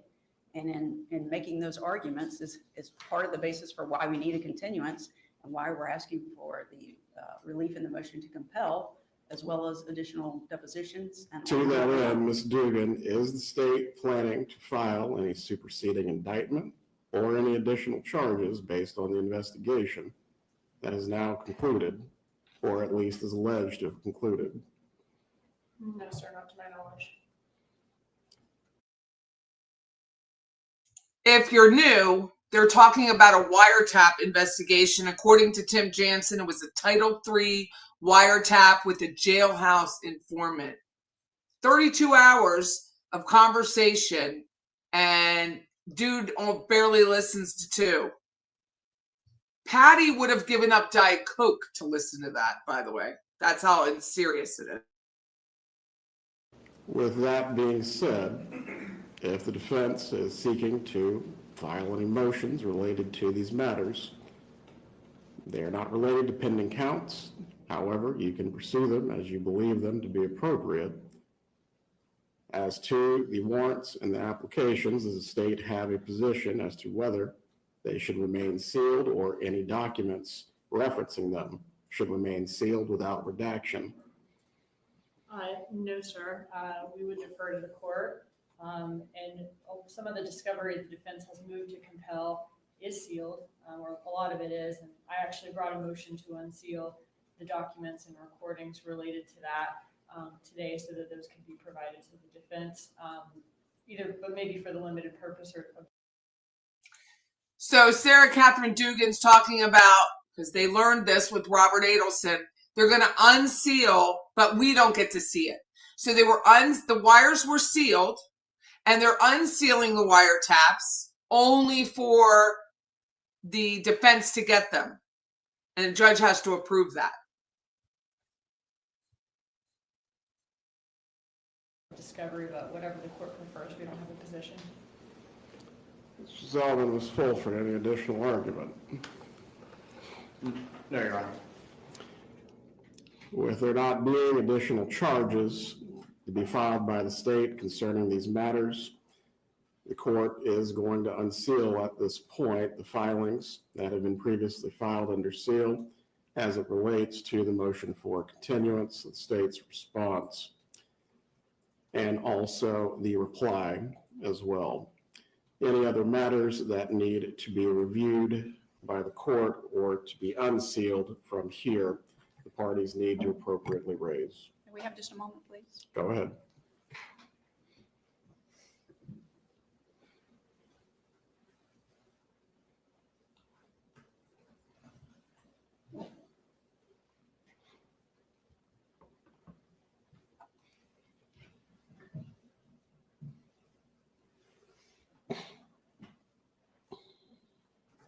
Your Honor, if I could just ask for clarification, are you indicating that you're unsealing the pleadings but not the actual underlying applications, affidavits, and warrants, or you're unsealing Not the everything? warrants, not the affidavits, not the application. Well, yes, it is Florida. Unseal everything, Debbie Gibby. This is Florida. They can't because there's a jailhouse informant. So I understand why. And there's probably, could be, maybe, warrants for other people or an investigation for other people, not Donna Adelson. Because in the beginning, Sarah Catherine Dugan says that there are no additional or superseding charges for Donna Adelson. That does not mean we can infer that there aren't charges for other people in the waiting. So that is why they will not be released.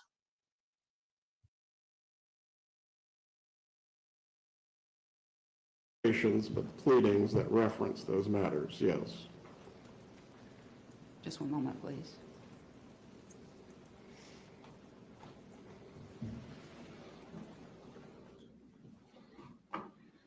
Your Honor, would you give the defense an opportunity to propose redactions to the pleadings, given that they relate directly to those underlying materials and, in fact, in some points, quote them?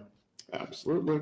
Thank you. Again, as to redacting those matters that would remain sealed, that is certainly appropriate under the rule of general administration. As to each doc or each docket entry or each document itself remaining sealed, just by incorporating by reference those matters, I believe that's getting a little bit further than what the rule requires. Yes, sir. Mr. Zellman, you may make your argument at this point. Your Honor, the expedited motion to continue that was filed on April 21st. I try to make my arguments as clear as possible in the written pleadings.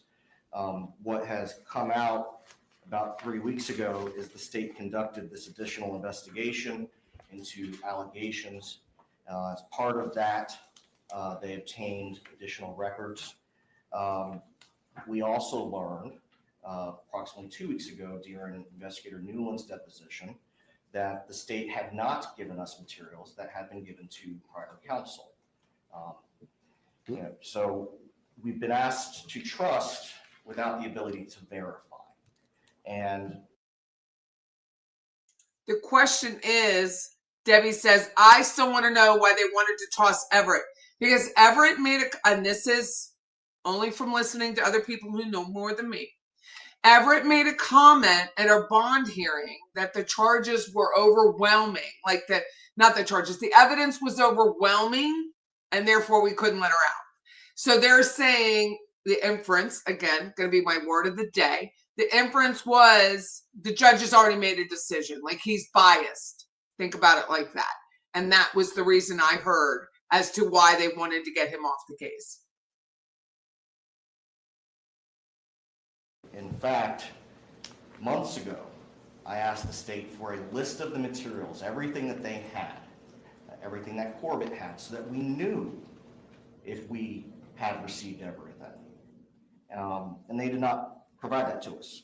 So now we have received, from the materials we received over the last few weeks, it appears to be over 100,000 emails. We have purchased 3 pieces of software in addition to the software that we used previously, trying to. Is this to sort through or sift the emails? Some of it's to open it, some of it's to sort through. Yes, Your Honor. Go ahead. None of them are very effective at doing that. So we've actually engaged a e-discovery platform to assist us, but that hasn't even been set up yet. That was a decision that we made last night after trying the additional piece of software yesterday. In addition to that, we have new cell write extractions from Mrs. Adelson's phone. I understand in the state's response to the motion to continue that they don't intend to use any of that, but that doesn't mean that there's not something in there that we want to use. And I did want clarification on that point. As to the discovery provided to prior counsel, Ms. Dubin, the response of the state is that on October 31st and November 8th, the raw data from the defendant's phone and email accounts were provided. Is that correct? Is that what your response is getting to? Is this concerning, can you tell me what? Just the raw data from the defendant's phone and email accounts? Yes, sir. Those have all been previously provided. I thought he was talking about the 100. We're going to get to the filter team documents. The best way to do this is to take it into bite-sized pieces so it's clear what is being argued, what is not. Yes, sir. So it's my understanding that all of Mrs. Adelson's phone records were previously provided in November 2024. There were certain phone records, I believe it was 7 pages of phone records that were actually, this is going to be paragraph 7 of the defense's reply to the response. These are phone records that Donna Adelson's prior defense counsel had an issue with us not having. So these were subpoenaed. TPD received them in October of 2024. The state attorney's office didn't know TPD had received them. TPD didn't know that we didn't have them. And so that's why they weren't disclosed. But ultimately, they have now been sent to the defense. Another term you start to hear sort of thrown around a little bit more by a Ultimately, though, Go ahead. yes, sir. I'm told it's 7 pages of records.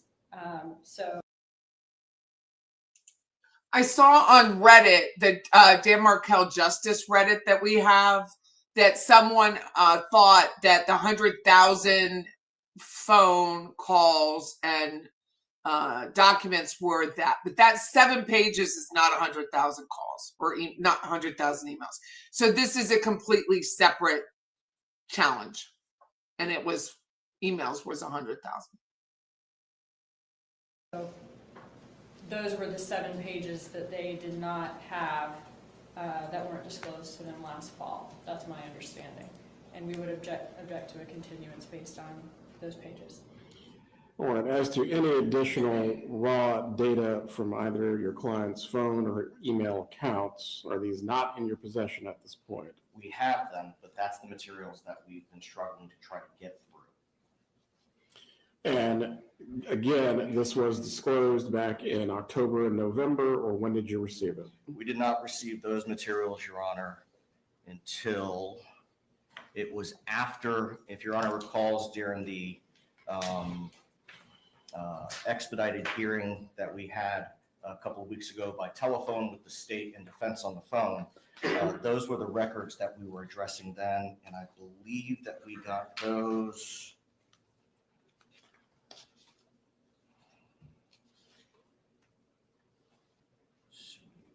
April 10th, 2025. And that's, the state actually acknowledges that in their response.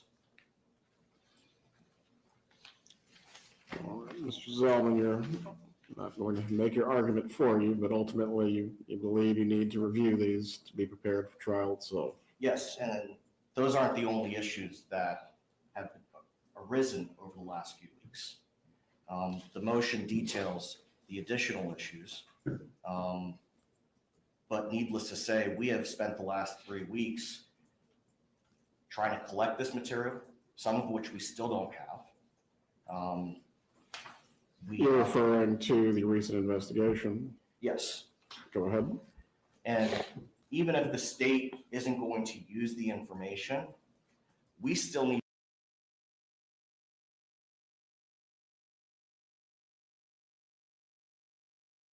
Wendy Adelson has one property. So when you're saying putting her property, she has one condo, and it was put into a trust last fall or early in spring. It's been in a trust. It's not new. Sorry, Carl. It's just not new. Not new information, Carl. Need to know the extent to which they violated, they intercepted and monitored attorney-client communications and communications that are protected by the fiduciary client privilege. We don't have all of that information yet, and they have not responded. As I indicated in my reply yesterday, the state hasn't responded to those emails requesting that information. Ms. Dugan, Yes, sir. concerning the aspect of the recent investigation, which materials are yet to be provided and why? Yes, sir. May I also address the 100,000 emails? Go ahead. Okay. So those 100,000 emails are redacted privileged communications that the defense recently received that occurred between the Adelsons and prior counsel. This communication was redacted by a taint team. It's never been seen by the prosecution. The filter team documents Yes, you're sir. referring Thank you, to. filter team. It's never been seen by the prosecution. It's obviously privileged. We obviously do not intend to use it in our case, having never seen it. And I also can't imagine a scenario where the defense would be using it in their case. I would feel like all of that information would be hearsay and self-serving hearsay. So the state is objecting to a continuance based on their needing to review all of the privileged communications with prior counsel. When were the filter team documents provided? They were provided on April 10th during, one second, I want to double check. During Jason Newland's deposition by this defense team. Somehow some question was asked where he referred to the filter team that the court referenced. And this defense team was not aware that the filter team had gone through all of those emails and kept all of the privileged emails from the prosecution team and provided them to former defense counsel. So those were then provided to this defense team. Very well. And Your Honor, I could address that very briefly. Judge, advice of counsel is something that would be relevant. It goes to Mrs. Adelson's state of mind. And if there are any emails in the records that we received 2 weeks ago that would rise to that level, then it would absolutely be relevant and admissible if it goes to her state of mind concerning, for example, her leaving the country. Well, I was going to say, particularly as to that issue, what advice she received and what she relied upon in making that decision, that would be up to the finder of fact to determine, was she relying on the advice of counsel or was she in fact trying to flee? The emails, though, and your client does not have to testify, but ultimately this would go to how would the emails themselves be admitted versus her giving her recollection or recitation of those.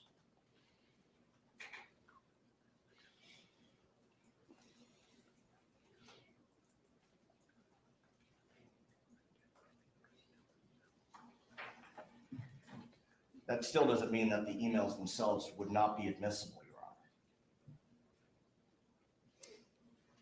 Let's put a pin in that. That'll Yes, be sir. subject to any argument.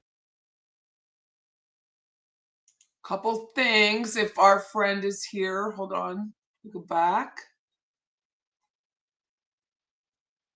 Where is it?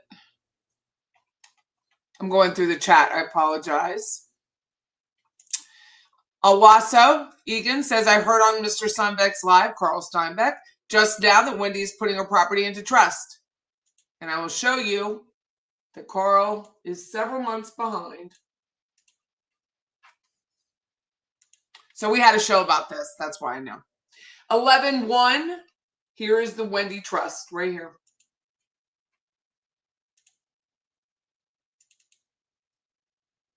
Indenture made between Wendy Adelson and the trustee of the revocable trust. A revocable trust is just that. It means you can revoke it. She only has one property. So when I read, and it may just be the way you wrote it, that she's putting property in there, it sounds like multiple, like she's putting more. She only has one condo. She rented it out for like a little short of $5,000 a month. I made fun of it because it was filthy. Dirty, like really dirty. And so anyway, it's a trust. And here she signs. Those are the witnesses in Round Rock, Texas. She's a driver's license. That's the notary public. And that's that. You can order a certified copy and you can order it redacted. And that's it. We get out of there so I don't get in trouble by the YouTube police. So it's not new, is my point. I love being ahead of the game. In the future, Yes, as to how the emails themselves could be admissible. But if your client chooses to take the stand during the trial and waives any prior privilege with Mr. Rashbaum or anyone else concerning advice that she received on leaving the country, that is certainly up to her. Yes, sir. Back to the recent investigation discovery, Ms. Dugan, the items that have not been provided, I believe some of these pertain to the parameters in the Title III that were supposed to operate as safeguards. Is there a reason this has not been provided to the defense?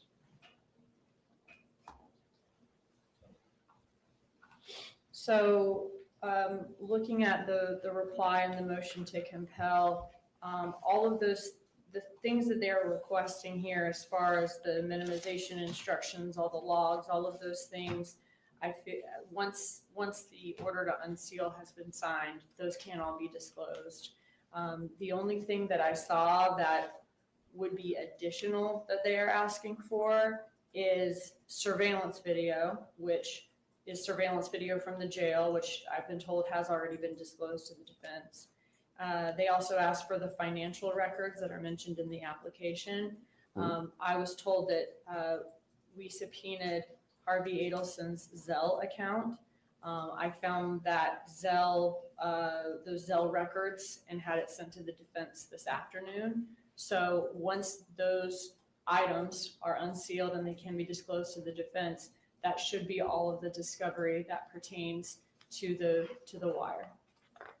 Please provide the order. Has the defense been able to take a look at it? No, sir. Let me show them what I have, and if I need to change anything, I'll happy to.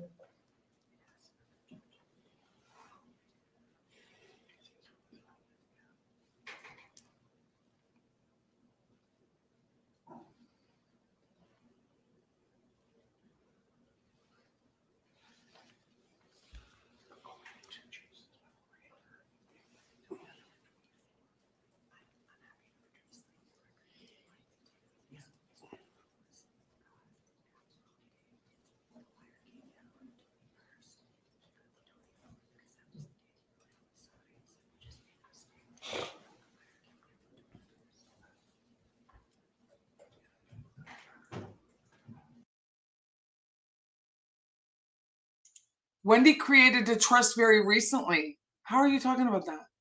How do you know? If it's a trust, how would you know? It's not recorded. So I'm just curious how you would know.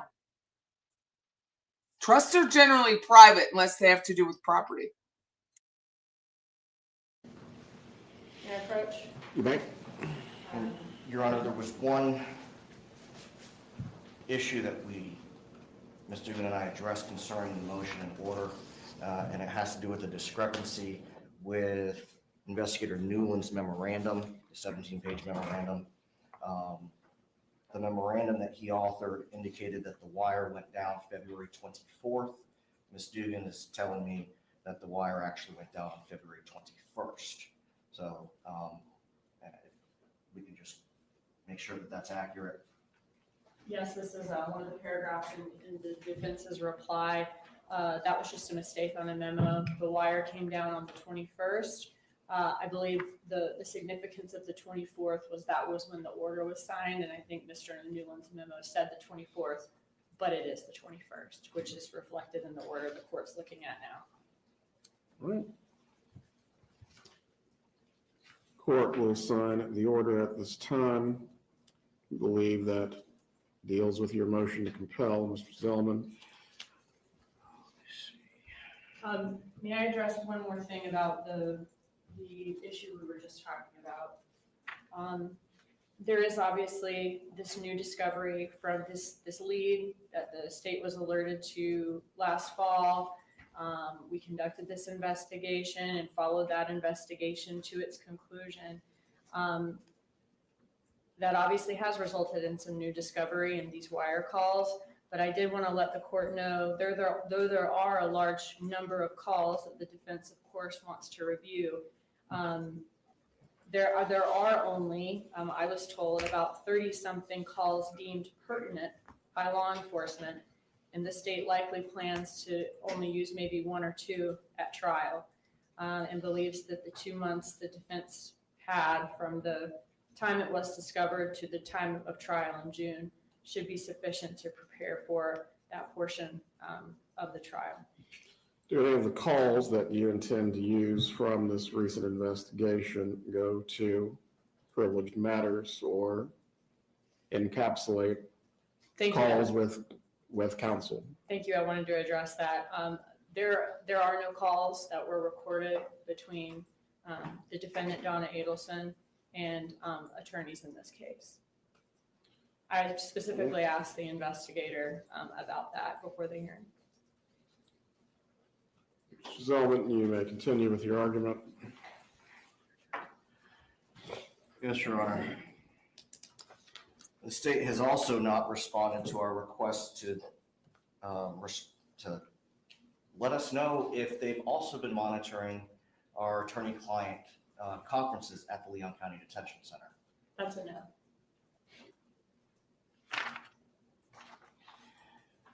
And although the state believes that we're going to have enough time, I calculated this. There are over 32 hours of calls that were captured on that wire. And given the amount of materials that we have just been handed, we have not had an opportunity to review even 2 hours of those calls up to this point. Your Honor, just because the state believes that there's going to be enough time for us to prepare, and it's not 2 months, it's more like 6 weeks. There's not enough time for us to analyze this new information, synthesize it, prepare appropriate motions. We've spent the last 3 weeks dealing with this as opposed to finalizing the motions in limine. That is an important point you bring up. Essentially, between what has been recently investigated and what the charges have been of murder, solicitation, and conspiracy from the time your client is charged, there are essentially two different pots, if you will. For the motions that the deadline was today as to the murder, solicitation, and also the last count as well, are those motions completed? No, Your Honor, we've only had an opportunity to finish 2 additional motions that have not yet been filed. And I have not had an opportunity, because we had to adjourn Investigator Newland's deposition, to finish the Frank's motion. Right? So you are in fact asking for an extension on the deadline to file your motions. We're going to need one in addition to the continuance. Yes, Your Honor. Ms. Dugan? If the court wants to give an extended motion deadline, we don't have any objection to that. We do object to a continuance of the trial and remain ready for trial. What is the defense? Well, before I come back to you, Mr. Zellman, what is the prejudice that the state would suffer if the trial is continued, Ms. Dugan? We would not Beyond just a mere objection. We would not suffer prejudice, Judge. We're just ready for trial if it goes as continued. Mr. Zellman, what would you be proposing as a date? And you also have to keep in mind, there's only so many points in the year a trial that could take either 3 weeks or more can be scheduled. And I assume you've discussed with your client, if your relief is granted, We have. what that means. We have, Your Honor.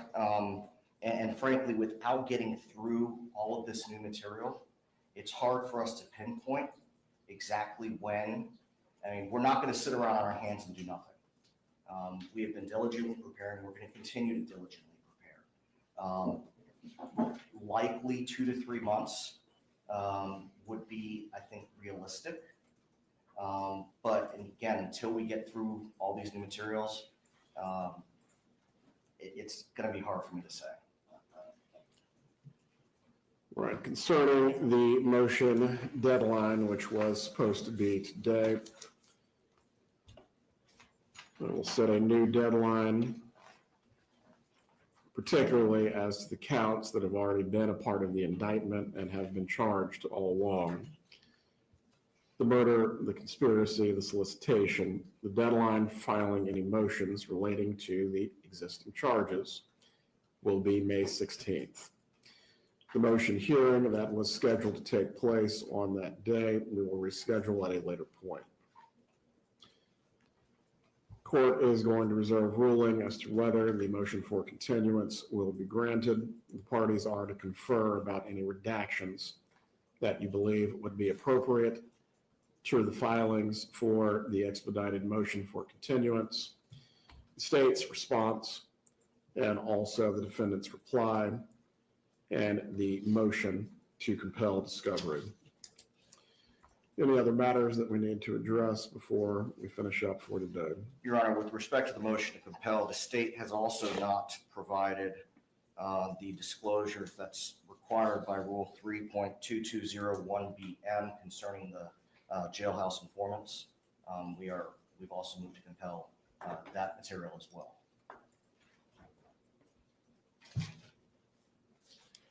Give me a moment, I'm just going to bring up the rule.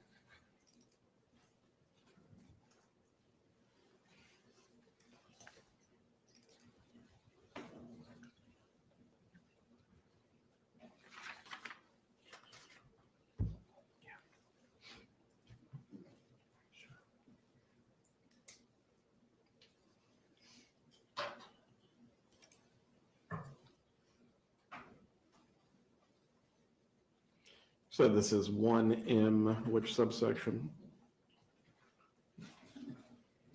1BM. 1BM.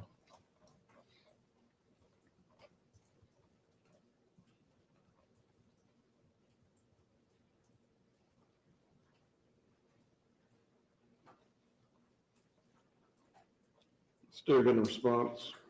I'm sorry, Judge, having trouble getting on the Wi-Fi. Is there, This is in the discovery rule under the prosecutor's discovery obligation. And I will quote from it. thank you. Whether the state has any material or information that has been provided by an informant witness, including the substance of any statement allegedly made by the defendant about which the informant witness may testify, a summary of the criminal history record of the informant witness, the time and place under which the defendant's alleged statement was made, whether the informant witness has received or expects to receive anything in exchange for his or her testimony, the informant witness's prior history of cooperation in return for any benefit is known to the prosecutor. Yes, sir. Thank you for that. I'm familiar with that rule, but just didn't know all of the different things I needed to show there. Some of that has already been provided through the recordings. However, as far as her history, any benefit, all of those things, we'll disclose that to the defense as soon as possible. Please disclose it by Friday of this week by 5 p.m. Yes, sir. And may I also ask about today is the discovery deadline, which the state is prepared to obviously comply with. As far as though now the order on the continuance maybe being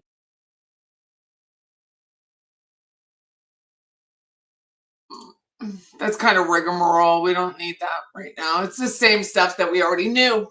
But question, somebody's asking about where's Craig Isom, Detective Craig Isom, because there's two. One was a security guy, and he passed away. But our detective for Donna Adelson's trial that interviewed Wendy Adelson is retired, but he will testify. You know, he has to. So Terry, some people come into the chat and I think they try to start shit, right? I'm a very open person. I don't really care about a lot of shit. But this Terry, who I don't remember ever seeing before, Terry says, is it a competition? Well, first of all, is what a competition? And I like Carl Steinbeck very much. So don't try to start shit. That's all. I didn't give the ground rules when I started this, but that is the ground rule. Don't start shit in someone else's chat that you don't even know. You don't know me. And just, you know, go find something to do. Go make a meatloaf, Terry. Go do something. But because I like him very much and I'm just messing around, and you can go make a meatloaf. I'll pray for you. I truly feel for the Markells, says I'll be the judge. Love the name. Knowing the trial has been continued has to be hard. I pray there's some peace in knowing new information has been found. Prayers for the Markells. Well, the Zelle account is interesting, right? The Zelle account is interesting.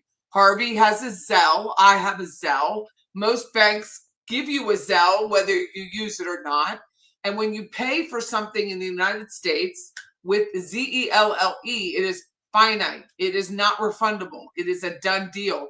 There is a ton of scammers that say, pay me like for this fake washer and dryer that doesn't exist. Pay me for it through Zelle. They're asking you for Zelle because they're a scammer generally, and because it's not refundable. And so Moonchild Pink loves Carl too, and I do. He's very kind to me, and he's been very kind to me from the start. And he and his brother John. It was John's suggestion in a backhanded way for me to even start this. So if you're trying to, Terry, start shit, go take it someplace else. I mean, seriously, go make a meatloaf. Like, have a hobby, because this one isn't going to be it. And I don't like to block people, but if anyone, I think I will. Where is she? I just don't want it anymore. I'm so tired of people who want to just troll. I deal with that in my Facebook group, Living Tallahassee, all the time. I mean, it is a constant desire of people to just troll other people because they have nothing else to do. And I'm sure they find it entertaining. I no longer find it entertaining. And I try to be, if you don't think, let's face it, I think I'm entertaining. If you don't think I'm entertaining, why are you here? Like, why are you here? If you're a friend of that fancy fiction, leave. It's not necessary.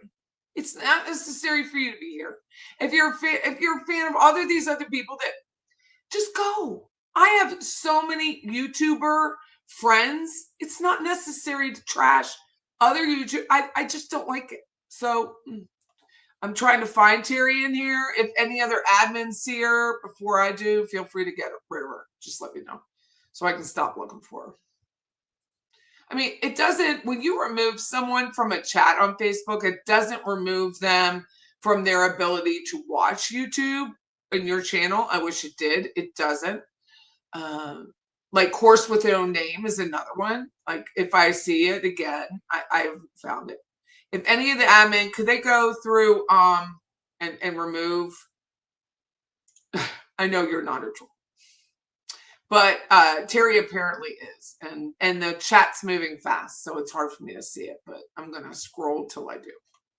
Scrolling up. They don't. StreamYard doesn't make it easy. Hi, Alice Gal. How are you? How are you? Uninterrupted. Very good. Yeah, I just don't see the point. But that was an important part that you guys said about the Jewish holidays. Because Donna's Jewish, you know, some of the attorneys might be Jewish, I don't know. But the Jewish holidays are a lot more strict than, say, the Baptist or the Catholic. So, my luck, it'll be November 13th. But it won't be because, well, it could be, it'll probably be the week before. Because I'll be leaving. Here's Terry. But even saying to me, is it a competition?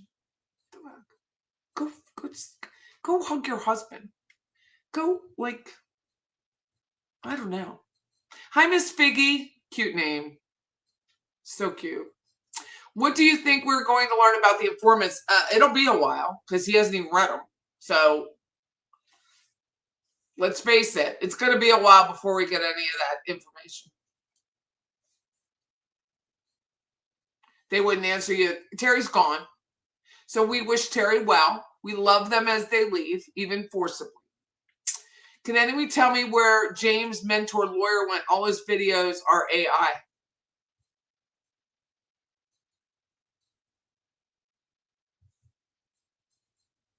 Sorry. I like his voice. I don't know why he did that. It is. I got nothing. Some people said things about his voice, and I have no idea why. I enjoyed his voice, but I like an accent. He was we did not speak. He was at Donna's hearing with his new intern, who is part of the FSU, which is a very famous film school, with the film school. And she was there, and he was teaching her how to stream the show. He looked very excited about it. And I didn't know he's using AI. I have no comment. You got her. Thanks, Michelle.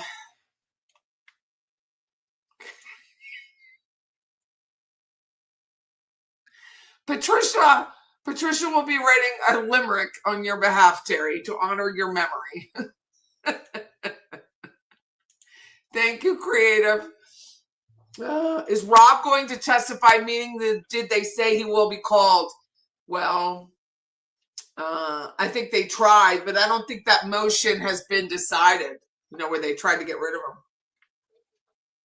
When he's going to be 90. That's funny. When is Donna's next hearing? May 16th. May 16th. But I am going to, there are good voice options. Really? There are? Like, could I sound like, who would I want to sound like? Helen Mirren? I think Helen Mirren would be fabulous. Who else would I like to sound like? Helen Mirren, maybe. Well, her voice is a little lighter than mine. I have more alto range. I'd have to think about it. Ooh, look at this. Michael says he enjoys Leslie's videos. Leslie's got the TikTok thing going on where she's doing the minutes. Yeah, Roberta Glass. You know, I love her voice. I do. I do. I can't sound like Luther. You know, if I were going to be a guy, I want to sound like Teddy Pendergrass. Teddy Pendergrass has black man's overbite, like he does that black man lip. God, it's just amazing. AI should use my voice. Oh, thank you, Eric. It's very nice of you. You know, Jibs is in the new jab. Jibs in the new jabs. Jibs and Jab has AI doing my voice, and I think it is a very good representation of my voice. I think so. Mentor Lawyer's thumbnail was advertising what? Was advertising anal? I missed that completely. Hold on. What?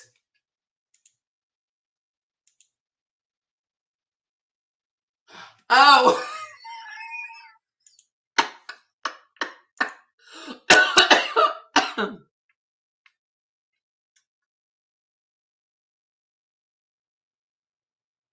Patricia. Bombshell galore, full hearing plus anally. That's funny. That is funny. Good job, Patricia. That's funny. If I were a man, I would want to sound like James Earl Jones. But could he sing? Like, my whole thing is, I'm not going to be able to, because I can't sing. But if I were going to have a different voice, I would want to be able to sing. So if I were going to, it would be more like Barry White, because he could sing. Oh, you like my peppermint patty voice. Thank you, YB. Roberta's is smooth as butter. So smooth. Hers is beautiful. I think hers is I know some people like, I don't know why. Why does someone go in your chat on your channel? They do that to Judy. I don't even understand. Like, they go into her channel and says, your voice is, look, you think she doesn't know that she's having a challenge with vocal restriction? What kind of asshole are you that you would point it out to her? Like, that's just asshole. Like, if you feel like, oh, you're superior, you try getting on the YouTube and doing this for a couple of hours. It's such an asshole thing to do.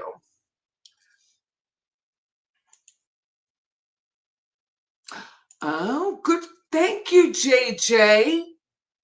Ruth Markel sounded good the last time we talked. Thank you so much.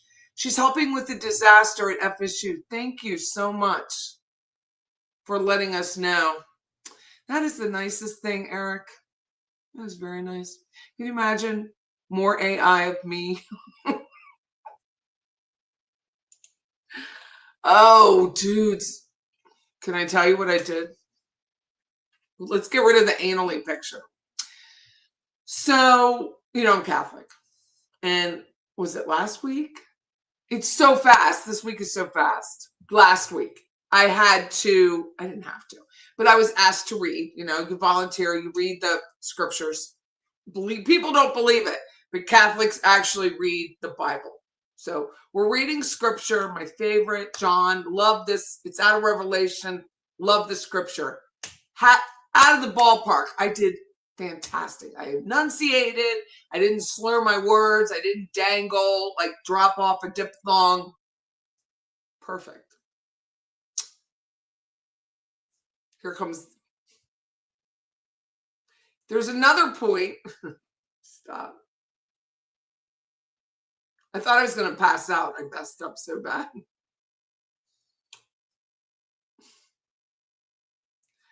There's another point at where this person who is reading the second reading, which is from the New Testament, and in this case, it was Revelation. That person goes up and reads prayers, petitions, like, Lord, pray for, and it's like a list. It's like 6 or 7 people. Like, it's a list. And you have to go from the piece of paper to the book to the piece of paper to the, because it's like fill in the blank. I'm rewriting this. If I'm doing it the next time, I'm not doing it from the book to this. Like, I'm going to go in to the church, step up to the book, read it, and retype the whole thing. So it's just one piece of paper I can read from. Because that's not the way it was. It was a piece of paper to the book, back to the piece of paper. And for whatever reason, what was in my head, I said out loud. That's not what you're supposed to do. So I'm reading the list like this. It's only peppers on the back. I'm checking because, people screen shoot me. So I'm like reading. I'm like, pray for us. Pray for the Pope. The Pope died. We all know the Pope died. Pope Francis and blah, blah, blah. And then at the end I go, that's it. I looked up and go, that's it. I was like, I literally thought my knees were going to buckle. Like, there's like 300 people in front of me. And I go, that's it. And then I realized what I said. And I was like, well, that is it. I don't even know why. That's it. And my right leg gave out. Gave out. And I was like, well, that is it. And then I realized I was in a room full of a bunch of other people. And I turned around and you could see the priest crack he started to smile. And I thought, stage left. I just took off. I sat in the pew that I was sitting in before and I thought, I am never going back to this church again. So mortified. But it turned out okay. People came up to me afterwards and I thought, please don't say anything about my flub because it's hard enough to read in front of people. It's hard enough to speak in front of a group. It's hard enough to do this. And I've said things that I probably should have never said, but I did. And people were so nice. And so they were really nice. They're like, oh, you humanized it. I don't want to humanize it. I wanted to do it correctly, but I didn't. And whatever is in your brain doesn't mean you say it out loud. So my answer to that is I'm going to rewrite the whole thing just for me. So I have the right petitions. And I don't end the grocery list with, that's it. So bad. You prove we're all human. I know, but Michelle, I don't want to be human there. I want to be like an orator. But Patty, this quirky girl, showed up.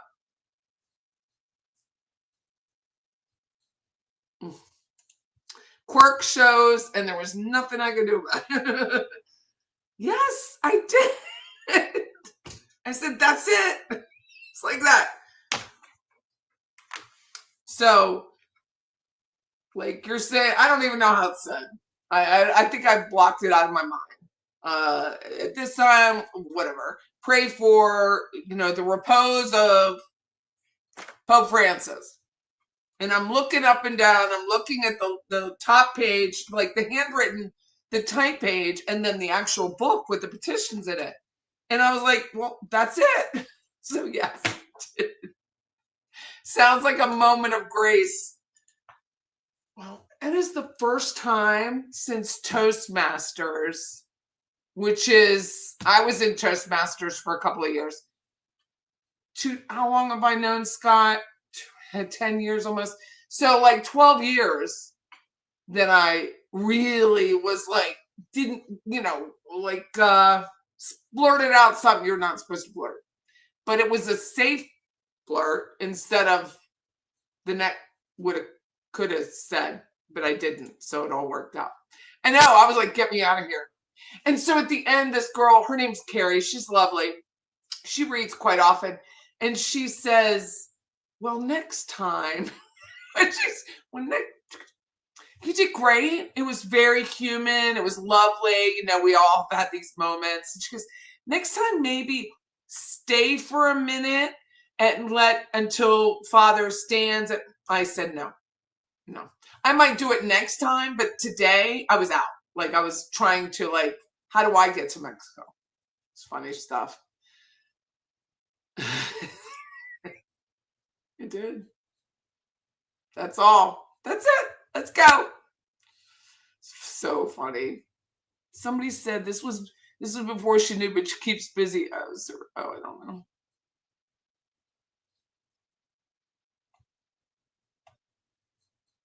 It's all folks. I know.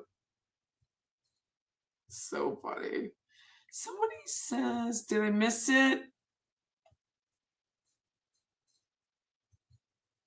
Allison, I feel sad when I miss your live show. Oh, that's nice, Michael.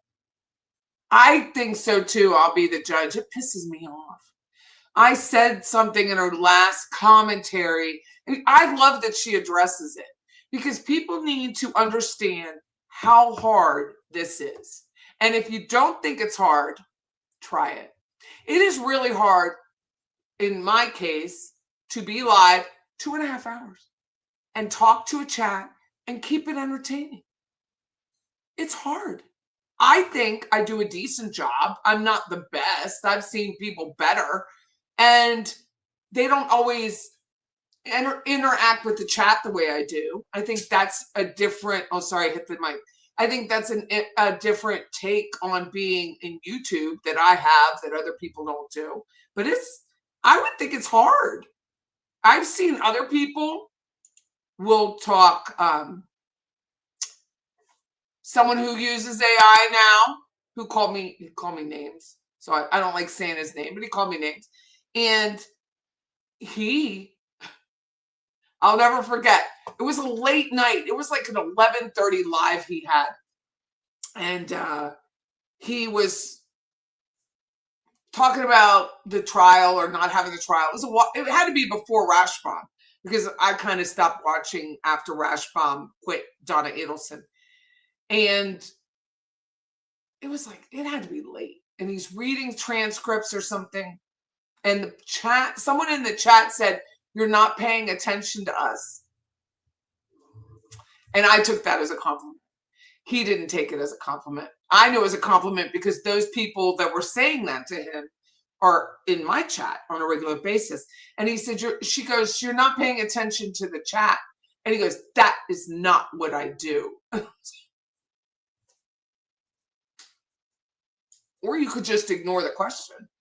I mean, if you don't like the question, sometimes you could just ignore it. Thank you, Orly. I think so.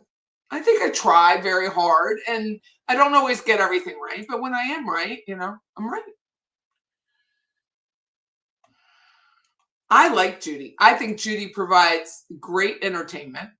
I think she is very smart, and I love her voices. And you'll hear, and she's pointed it out, when she does like a Donna voice or something, for whatever reason, her vocal cords seem to relax a little bit more, which she's pointed out. It's not a thing.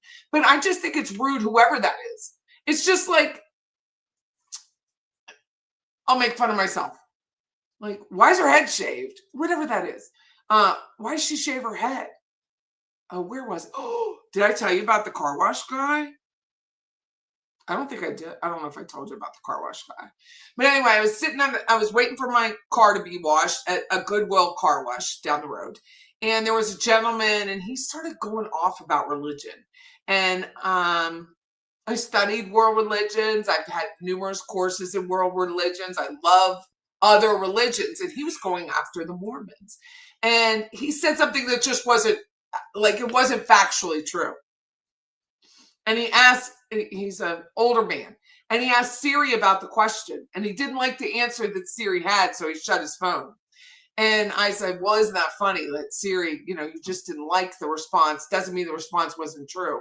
And we were on a bench, and he was talking to me, and he went at me. He went at me, and he's like, "And you were," I don't know what he called. I think I wrote it down. He said something about being a demon because my head is shaved. And he said I was evil because my head is shaved. And I looked at him like, what? And I responded. Like, I don't let those things go.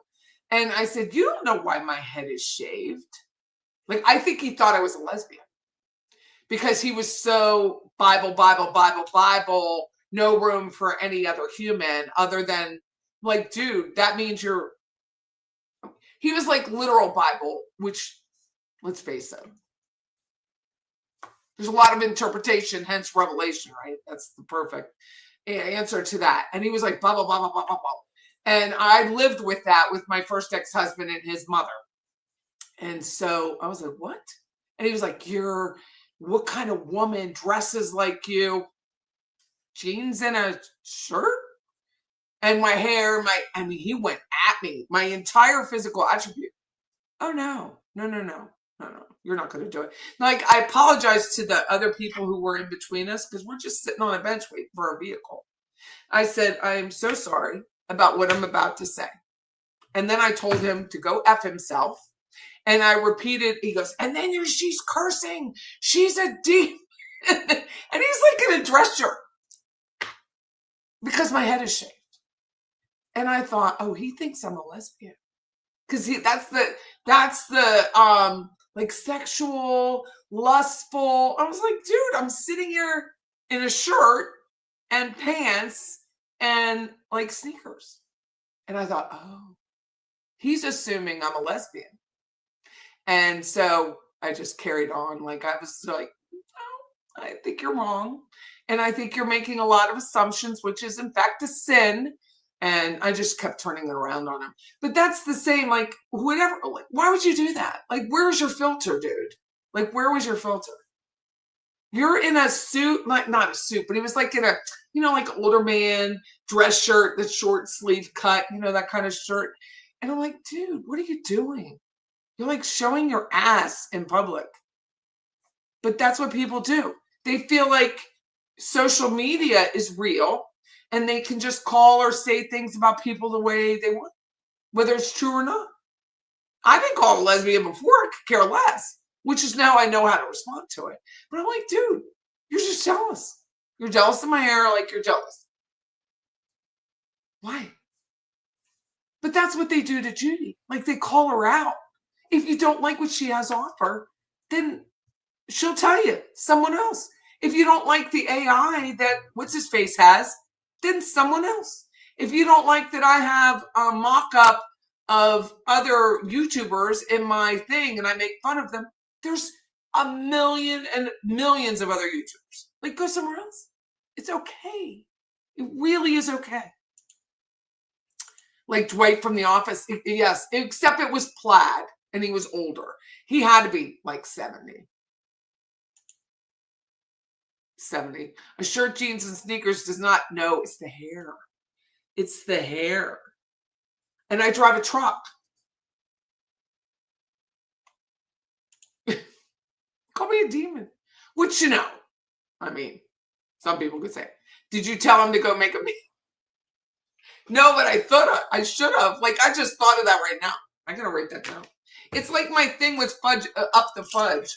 I said, Donna's up the fudge. I need to do that. So I write down my little thoughts. Make me laugh. I love meatloaf. I think that's why I wanted to do it. It is scary out there. Patty, you can become a Baptist, no reading. I was married to one. Remember that, Gretchen. That's okay. I appreciate it. It's very lovely. There's a lot of no. I like the quiet. Pray for the repose of Pope Francis for all those in attendance who have lost life. That's pretty much how it went.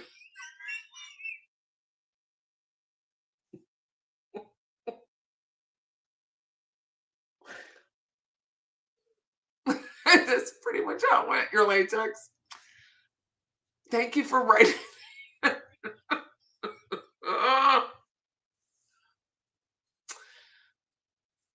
I think that's verbatim.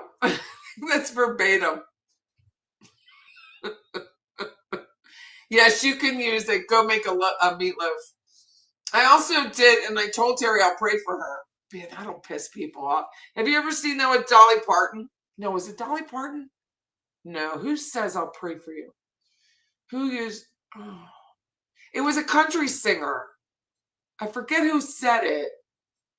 And she would say, I'll pray for you. And Kristen Chenoweth. It was a country. It was Kristen Chenoweth. Has a video where she tells people, she's very Southern, I think I'll pray for you.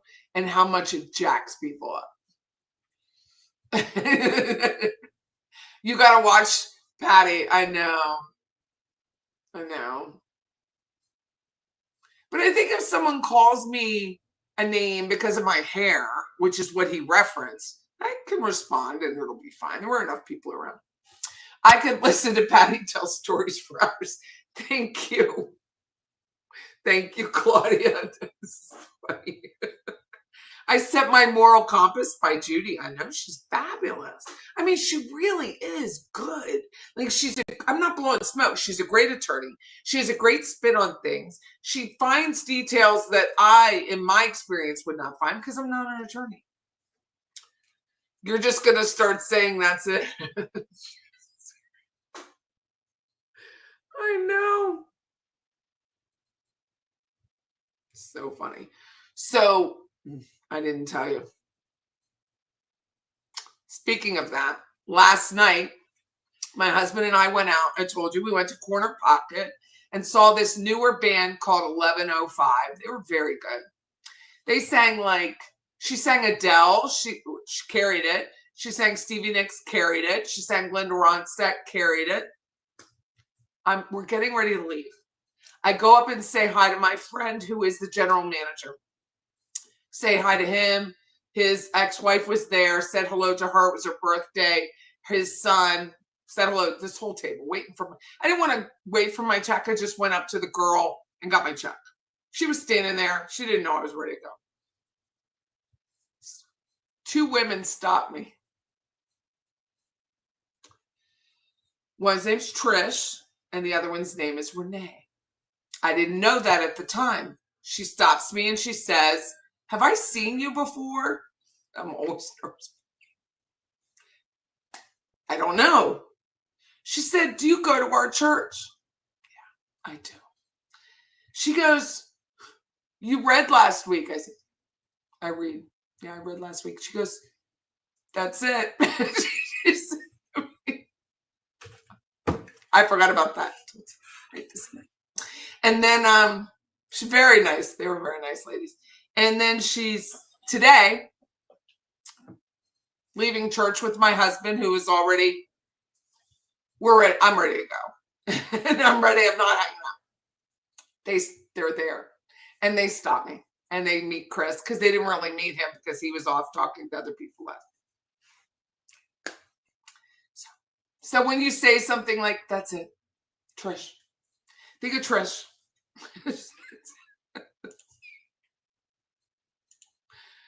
Oh, was fun. I mean, it's funny, but you got to laugh at yourself.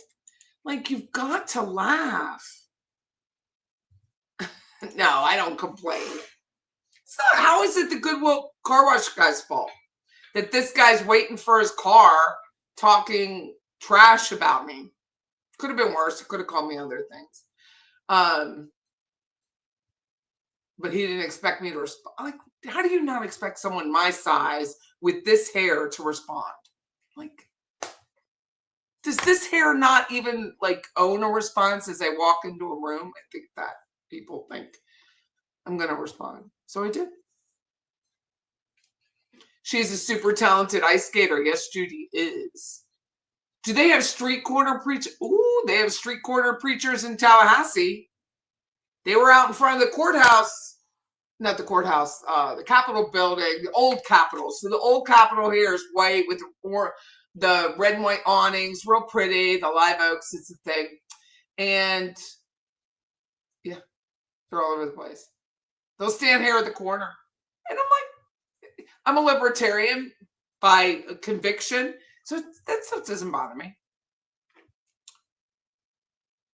The judge, you are correct. Social media encourages people to act out instead of thinking things through. In the South, we say, "Bless your heart."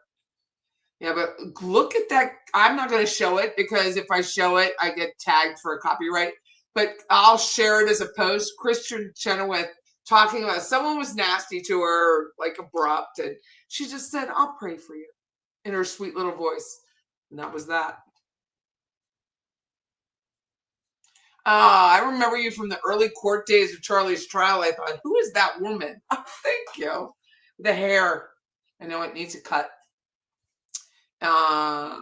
Like Scott, my business partner, Scott, will be like, "I just saw you on Dateline." Why are you watching me on Dateline? Oh, so funny. Go home. Your mam's got cake.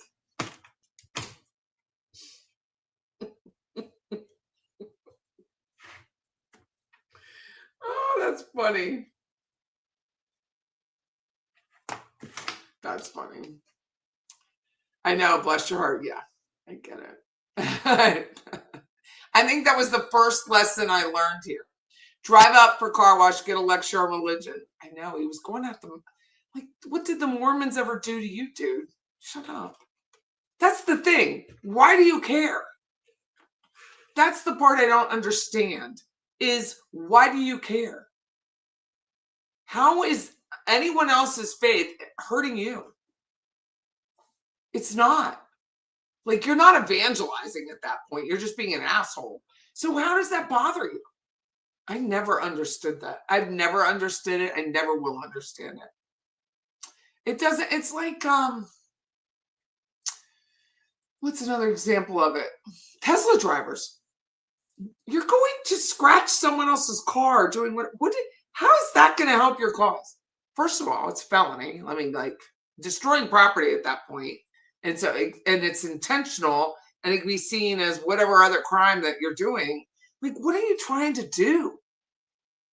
Like, why is the fact that someone else is enjoying a product or their hair or a tattoo or, as Mia gave me, a bar in my lip, you know, the piercing. Why does that bother other people so much? Like, that's what I should have said. Like, want to see my tattoos? He wouldn't want to see them. No, he'd been upset at my tattoos. But why would that bother you so much? Like, until it, and I guess that's the libertarian, until you are inflicting upon me, like your music is like, you know, beating up against my car with boom, boom, boom. Why do you care? It's like on Living Tallahassee, we have, you know, I monetized it, so it's different now. But before that, there was a drag show, and it's called Just in a Hole, which I thought is hilarious. It's just in a hole, Justina Hole, and they advertise their drag shows. People constantly report the drag show. Why do you care? No one invited you. If you don't like it, keep scrolling. But they report it. So to the point where as soon as this person would post, I would have to turn off comments because they're so degrading and ignorant. Don't go. I'm going next weekend to see a Depeche Mode cover band. I'm sure someone would have a problem with that. Don't go. Why do you care? But they do, and they make sure I know about it, and they make me give me more work. But I'm like, dude, you don't like a drag show? Don't go to a drag show. There are no kids invited to the drag show. The drag show is not in a school, so what do you care? It's in a private venue for adults. BYOB. You don't even need to, like, have an alcohol license. Just go. Don't go. I don't get it. Oh, I love Depeche Mode so much. I cannot wait. I'm so excited. May 10th, Legacy on the Riverfront. If you're there, let me know. So excited. You used to design and sew gowns for New Orleans drag queens. They were so lovely. They are. Like, I never met a drag queen that I knew of until I went with my girlfriend Deborah in Dunedin. We went to drag, which I loved it. Drag bingo. The funnest night of funnest night. It was so much fun. And they were lovely. And Deborah made lifelong friends. Like, what are you doing? What do you care? As long as they're not trying to peg you or put makeup on you or, I don't know, shave your eyebrows and draw them back on, what do you care? I just don't understand it. Yeah, if I moved to New York City, would have none of these problems, other problems, maybe. Well, I couldn't afford it. That would be that. I would love to have a Tesla. Tesla plaids are beautiful. I would love to. No, he wasn't a guy washing my car. He was a guy waiting for his car. That's it. I do. I love I don't know. There used to be, there's no strip clubs here. Now there's strip clubs. If you drove up 75, there's strip clubs. If you drove south of 75 in Gainesville, there's strip clubs. There are no strip clubs here. Jack Campbell's father was the sheriff, and I think it was before him. Michelle French might know, but they had one strip club. What was it? And at the time, you could not have a topless strip club. I think it was in the 70s. I found the case. There was a criminal case a long, long time ago that, here it is. Tampa Bay Times.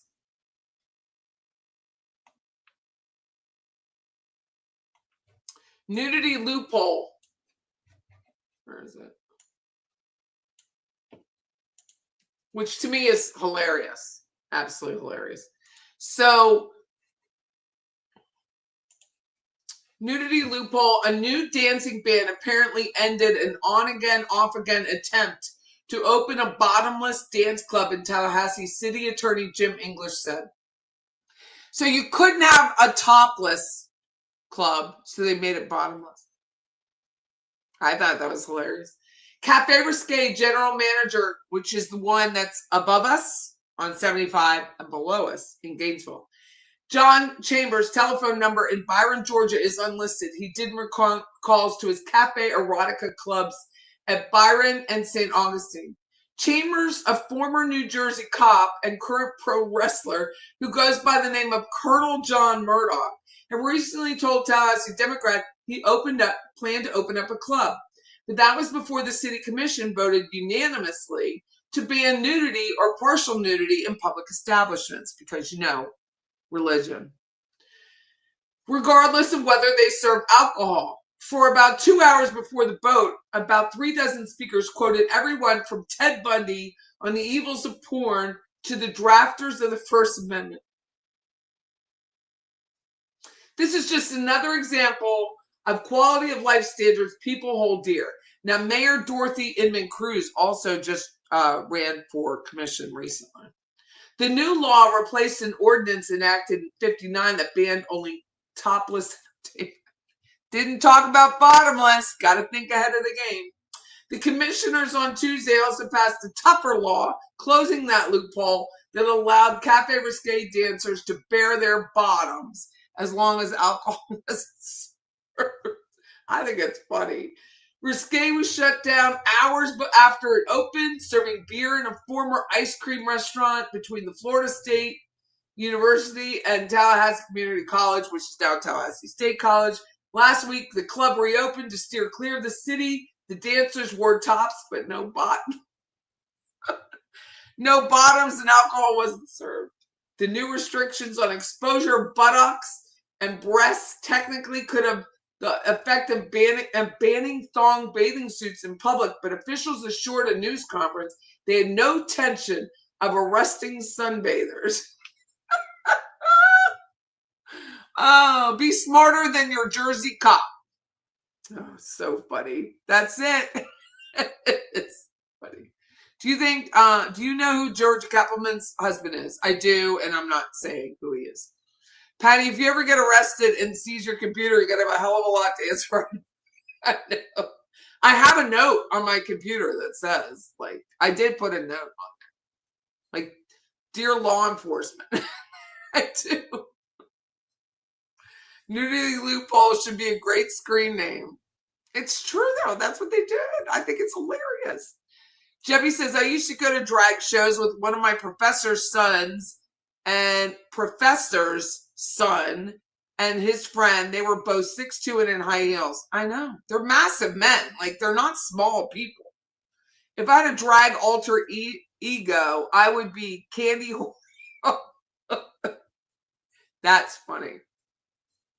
Candy Whorehole.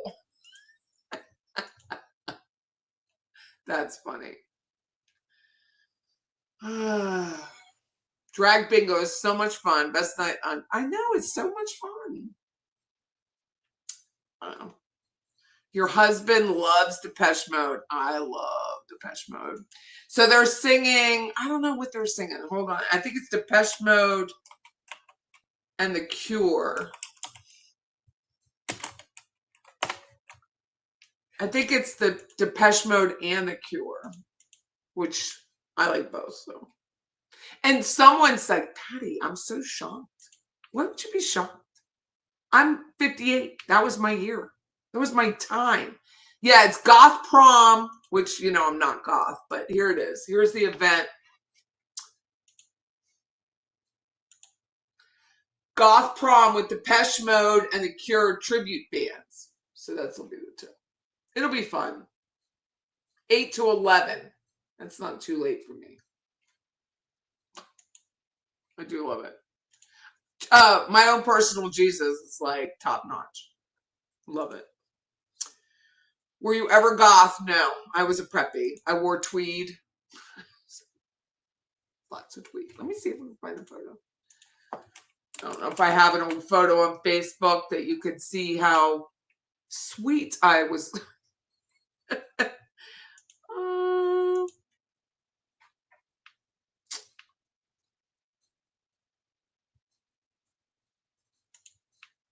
Can you see your old photos?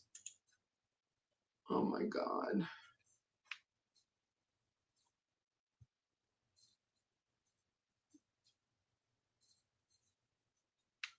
Oh, let me show you this one. Let's see if you can see it. Oh, it was so thin. It's me. I don't know if you can see it. It's hard to say. I would never, we were not granted that kind of freedom in our household growing up. That's the best way to describe it. Yeah. You weren't gonna walk in and have that kind of look. It just wasn't gonna happen. Maybe I posted it. Yeah, our family was very, very, very strict.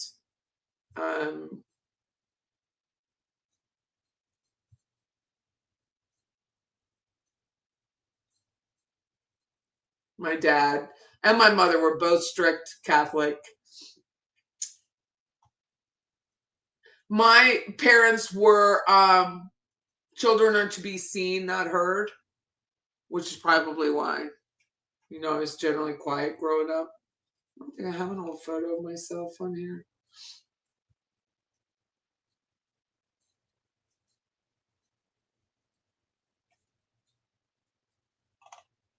Oh, my dad. Yeah, we were to be seen and not heard. You know, my parents were born in the 30s, so you just kept your mouth shut and did what you were told, and I was good at it. Still am. Let's see. Oh, this is my high school photo.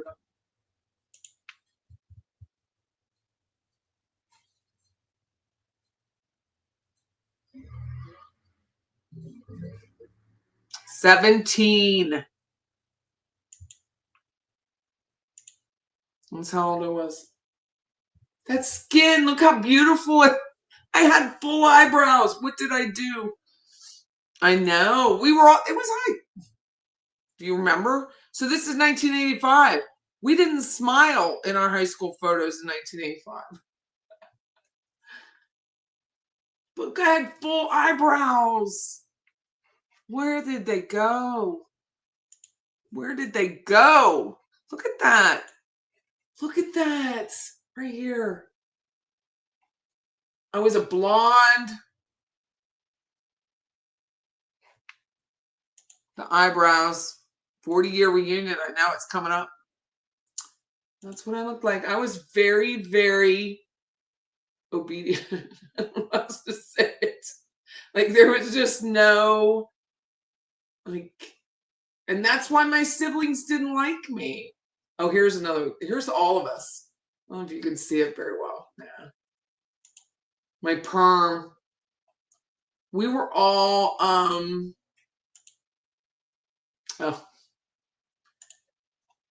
I was just the most obedient. If that's a thing, like I was, if he said, if my dad said go dust, I would go dust. If he said do the dishes, I would do the dishes. I didn't see a big deal to it. But apparently it's a big deal to like honor your parents and whatever. So the children in my family, they were like, my term, they called me a suck up. I was like, good. You look like fair-haired version of the girl in Happy Days. Joni. I look like my daughter. Yeah. I think my daughter and I do look alike, for sure. We got the teeth, man. Poor kid. She's got a big old set. She has so many teeth. They're beautiful, and so are her girls. Her girls' teeth are like, we're like the Osmonds in there. We'll see another. Oh, here's one. Oh my. This is private. This is when I gave birth to her. I was 21. Look at that. I was so tired. Full eyebrows. Oh, look at her little pacifier. She's 36 now. Fabulous hair. I didn't think it was fabulous at the time, but I have fabulous hair. Look thrilled. Yeah, 36 years ago. So no, I was never goth. I look 12. 21. No, but my hair. Look at that skin. God. I was a baby having a baby. I was. That is some new romantic hairdo. It was like I was Princess Diana. Look at that. Fabulous hair. I was so tired. She was only a couple days old at that point. Robert Smith is a man. I know. I like The Cure. I think people are surprised. You love to see old pictures of people. Aw.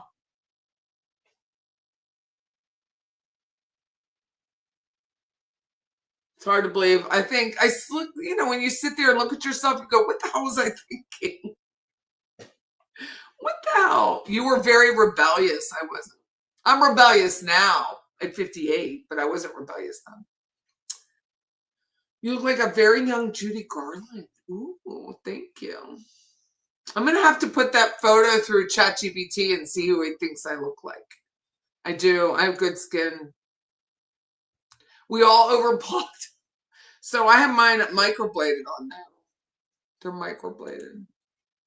I don't know what happened. I didn't realize I had eyebrows back then. What kind of pants was I wearing? I was able to. And this, I was 210 pounds when I gave birth. 210. I gained a ton of weight. So my face was still thin. I love your hair. Wasn't it? I didn't see it at the time, but it's very Princess Di. Like, dude, you guys, Patricia, we got to talk about Harry one day. I know, I love it. It is a good picture of us. She's a good kid. You're showing your age. You have the same hairdo as the female sing from the new wave group Bow Wow Wow. Did I?